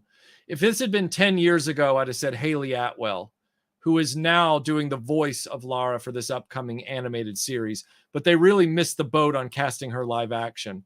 I would really have to go into that. And also edging out the actress that played, oh gosh, she was on Sarah Jane Adventures. She was a teenager at the time, but what was her character name? Her real name is Anjali Mohindra. Sarah Jane Adventures cast. She played Ronnie in Sarah Jane Adventures. I've often said she would have been a great Lara Croft, and like Haley Atwell, the accent would have been accurate. But I think one, she's not interested in even doing that genre of film. I'm assuming, I could be wrong, but she may also at this point be getting close to aging out of the role. It's hard to say. Anjali Mohindra would definitely be one if she's still willing and would want to do it. I'd love to have her do it.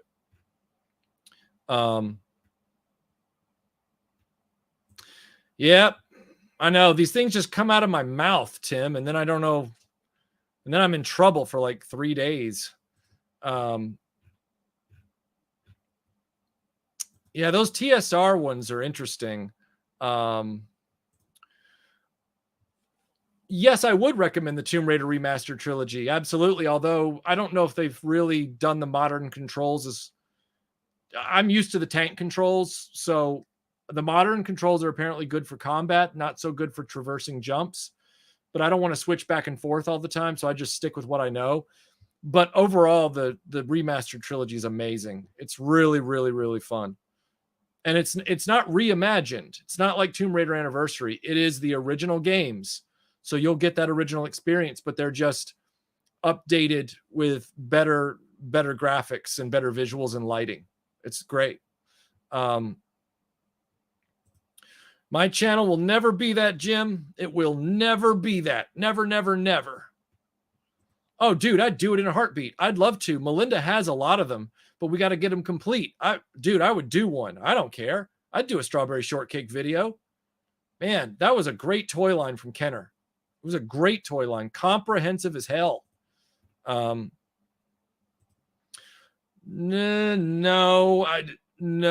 I think they would be friendly rivals. I think they'd work together, but they'd also be friendly rivals, not antagonistic. But I think they would often be like friendly rivals. Plus there'd have to be time travel involved to get them in the same place at the same time.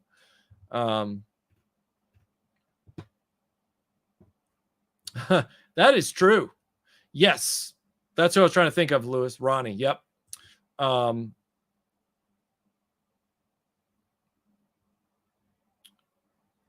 okay. Nice. I'm glad you still have it because you can tell that one wrong move and they don't last very long. My choice after Fallout is Ella Purnell. Okay. Let me see here. Oh my gosh, I finally made it to the bottom of the chat. Anna de Armas is who I'm throwing in for Lara Croft. I mean, I can kind of see that. How good is she at doing a British accent? That's what I always worry about. I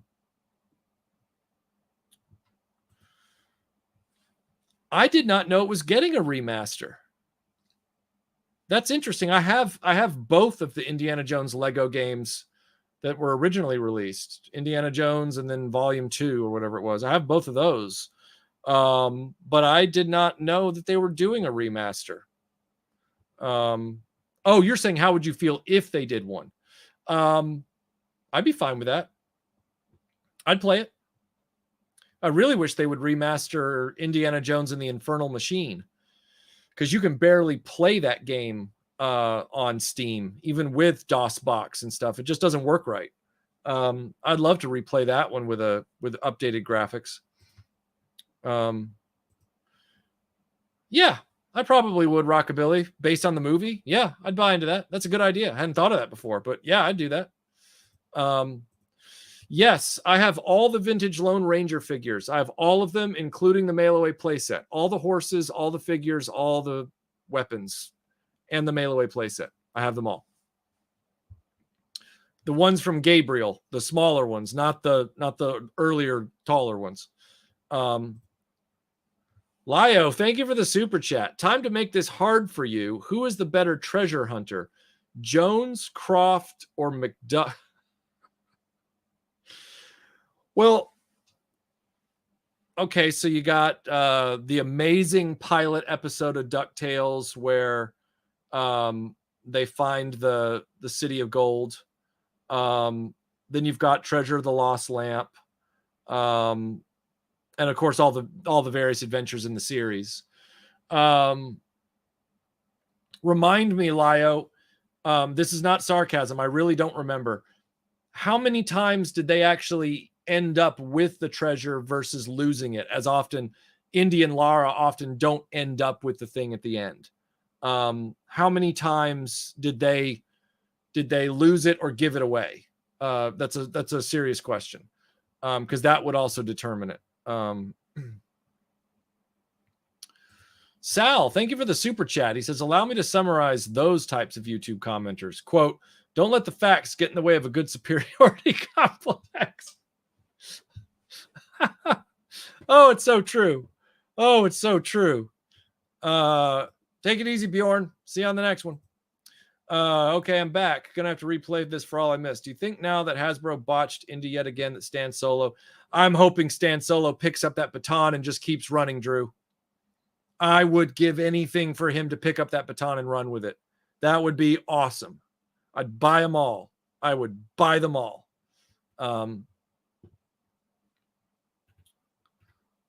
Let's see. In the comics, Scrooge almost always got his treasure. Okay. It's how he gained his fortune outside of all his enterprising. Oh, all right. That all brings it together. Well, objectively then, that makes Scrooge McDuck the greatest adventurer of the three. See, everybody, that's what's called objectivity.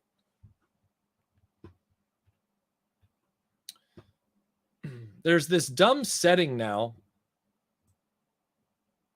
on StreamYard where I can touch up my appearance. I wonder what it does. Let's see if it gets rid of my wrinkles. Yeah, it makes me look like I'm wearing like stage makeup. Now, if I turn it off,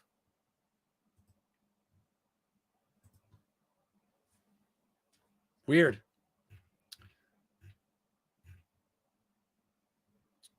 I kind of want, come on, bring it up. I kind of want an Indy Tomb Raider Mummy crossover where they never actually meet, but the treasure is the recurring MacGuffin across multiple eras.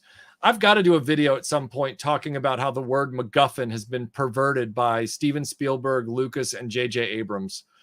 Because MacGuffin was something that, while we think it might predate Hitchcock, Hitchcock was the one that brought it into popular use.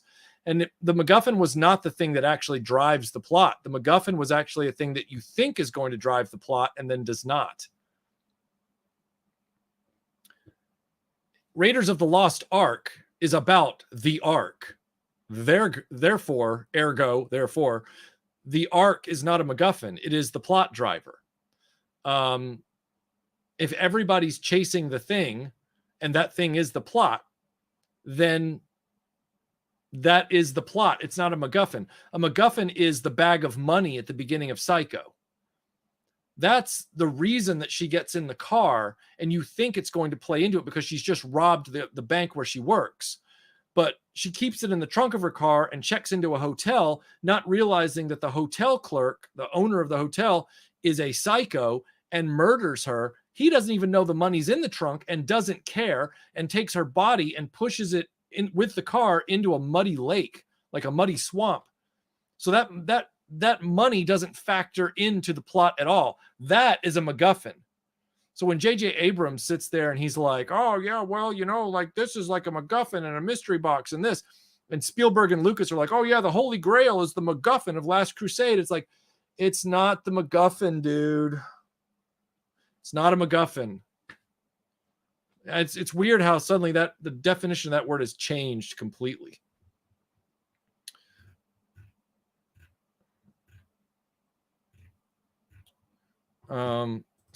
Spoilers for Psycho? Like, really? Oh man.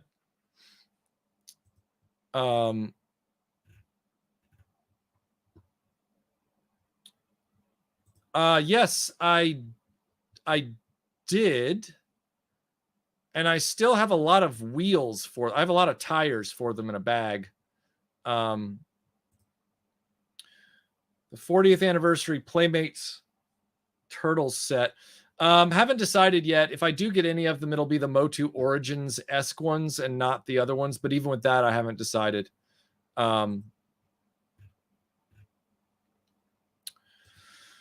Best indie game that should have been a movie. Fate of Atlantis all day. Fate of Atlantis should have been the movie all day, hands down. Boom.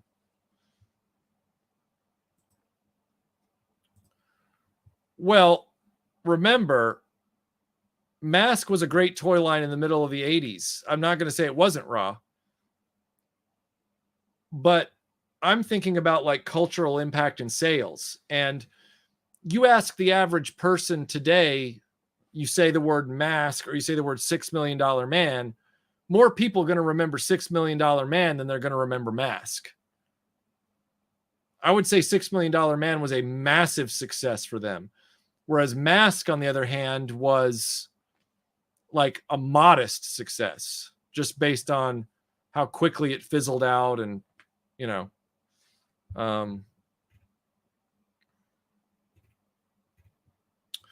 best toy line I ever collected over the years. Well,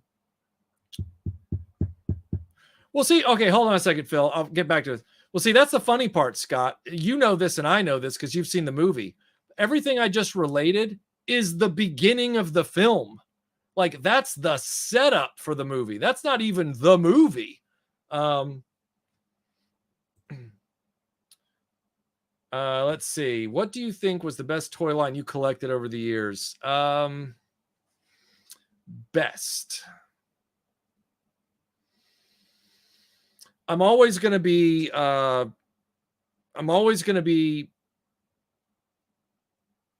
enthusiastic for vintage Star Wars and vintage Indiana Jones from Kenner. As far as collecting toys, the most fun I had collecting them, oddly enough, was probably Matchbox Robotech.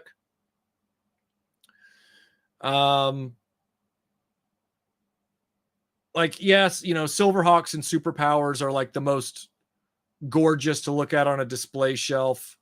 But some of the simpler ones, like, well, Robotech wasn't simple, but it was more straightforward. I had a fun time collecting that because I learned so much while I collected it. I had a fun time collecting Robin Hood Prince of Thieves because, one, it was cheap, and two, nobody knew enough about it at the time to get all the really cool stuff in it that now has been chronicled on videos like mine and other people's. But I really enjoyed putting that collection together because it was cheap and because I love Robin Hood Prince of Thieves. Dick Tracy was fun to finally complete because I only had 4 of those growing up, and I did all of it, including the cars and the blank and everything. So that was cool. That felt like a real, like, tick the box kind of moment.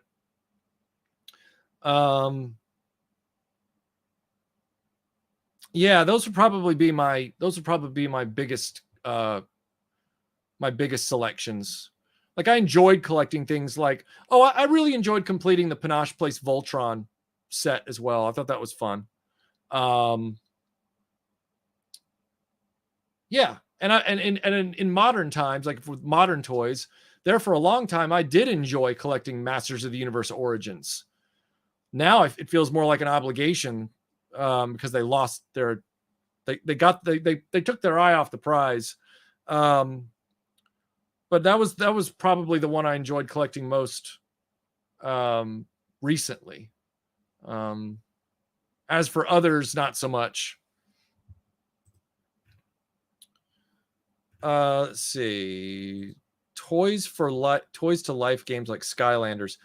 They're good for a generation of kids. They're not really my thing because they're tied to like a video game interface, and they're also like they don't pose; they're already posed, so they're just like little game pieces rather than action figures. But to the people that love them, that's great. Dang right, KBA. Dang right. I think Super 7 reaction figures are ridiculously priced, as is everything Super 7 sells. Take it easy, sir. Have a good night.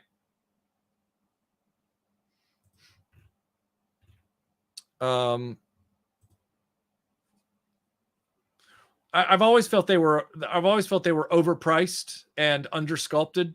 I know they were trying to be simple or whatever, but they're overpriced junk. They're just pop culture-y, merchy junk. Yes, I have the first wave of figures for Visionaries. I don't have any vehicles or their pilots. So maybe one day. I think that's pretty neat. I'm glad that he gave out a lot of options, Drew. I feel like that was a good way to do a crowdfund. Lio Convoy, I believe, sent me the message about that today. So I was pretty impressed with that. So it's I'd say he's doing it a lot better than Hasbro and Mattel have done it. We'll see how it goes. And again, if crowdfunds were handled better and made more sense, then I would be behind them more. And again, with Hasbro, it's just always felt very dishonest because the things they crowdfund are slam dunks. They don't 99% of their crowdfunds are already sure things. There's no reason to crowdfund them. It's silly.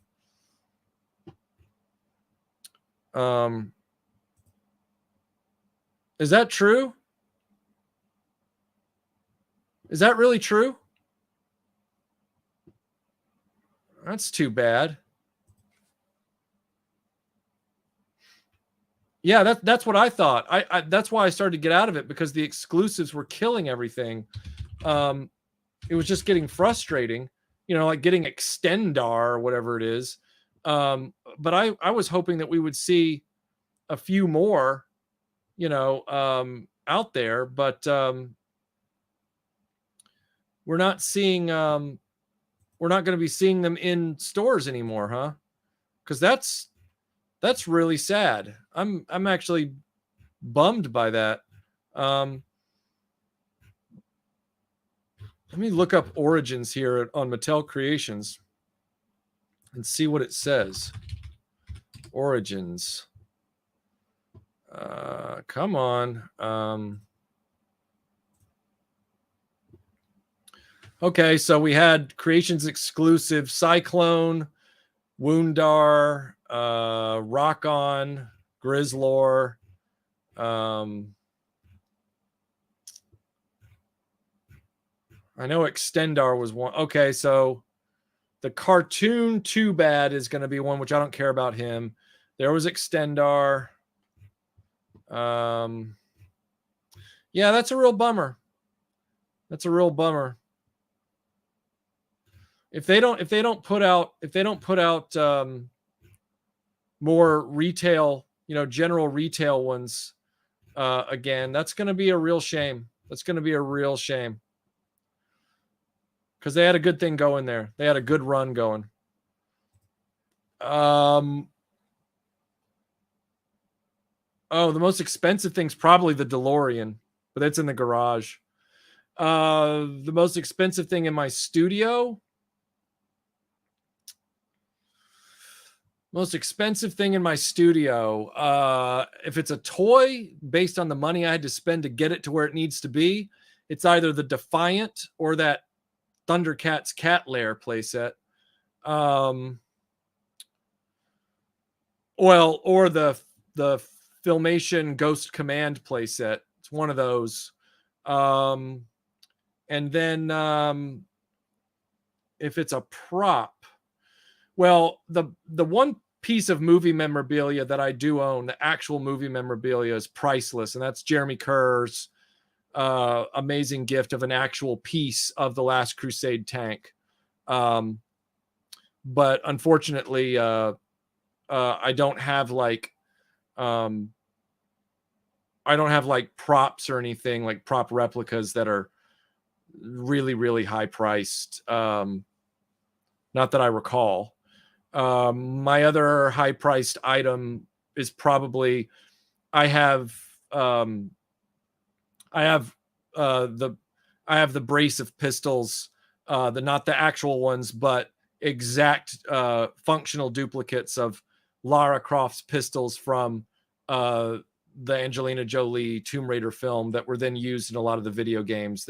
That set of pistols was used in a lot of the video games going forward. So I have a pair of those.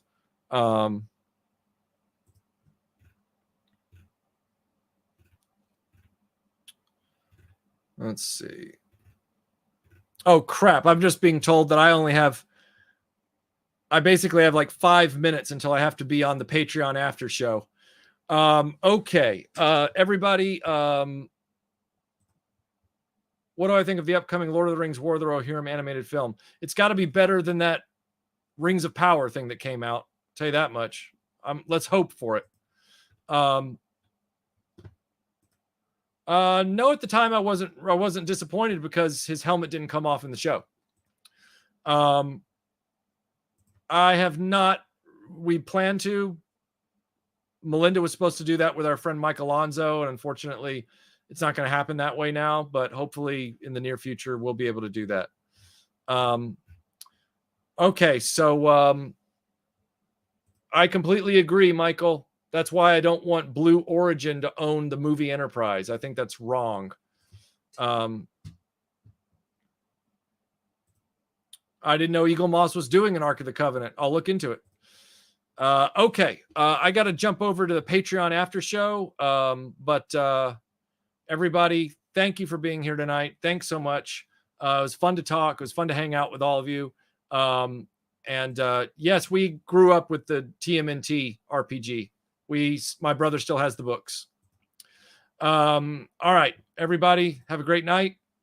I'll see some of you on the Patreon after show, and the rest of you, I'll see you on the next video, which will be the batshit history of the Kenner Batcave.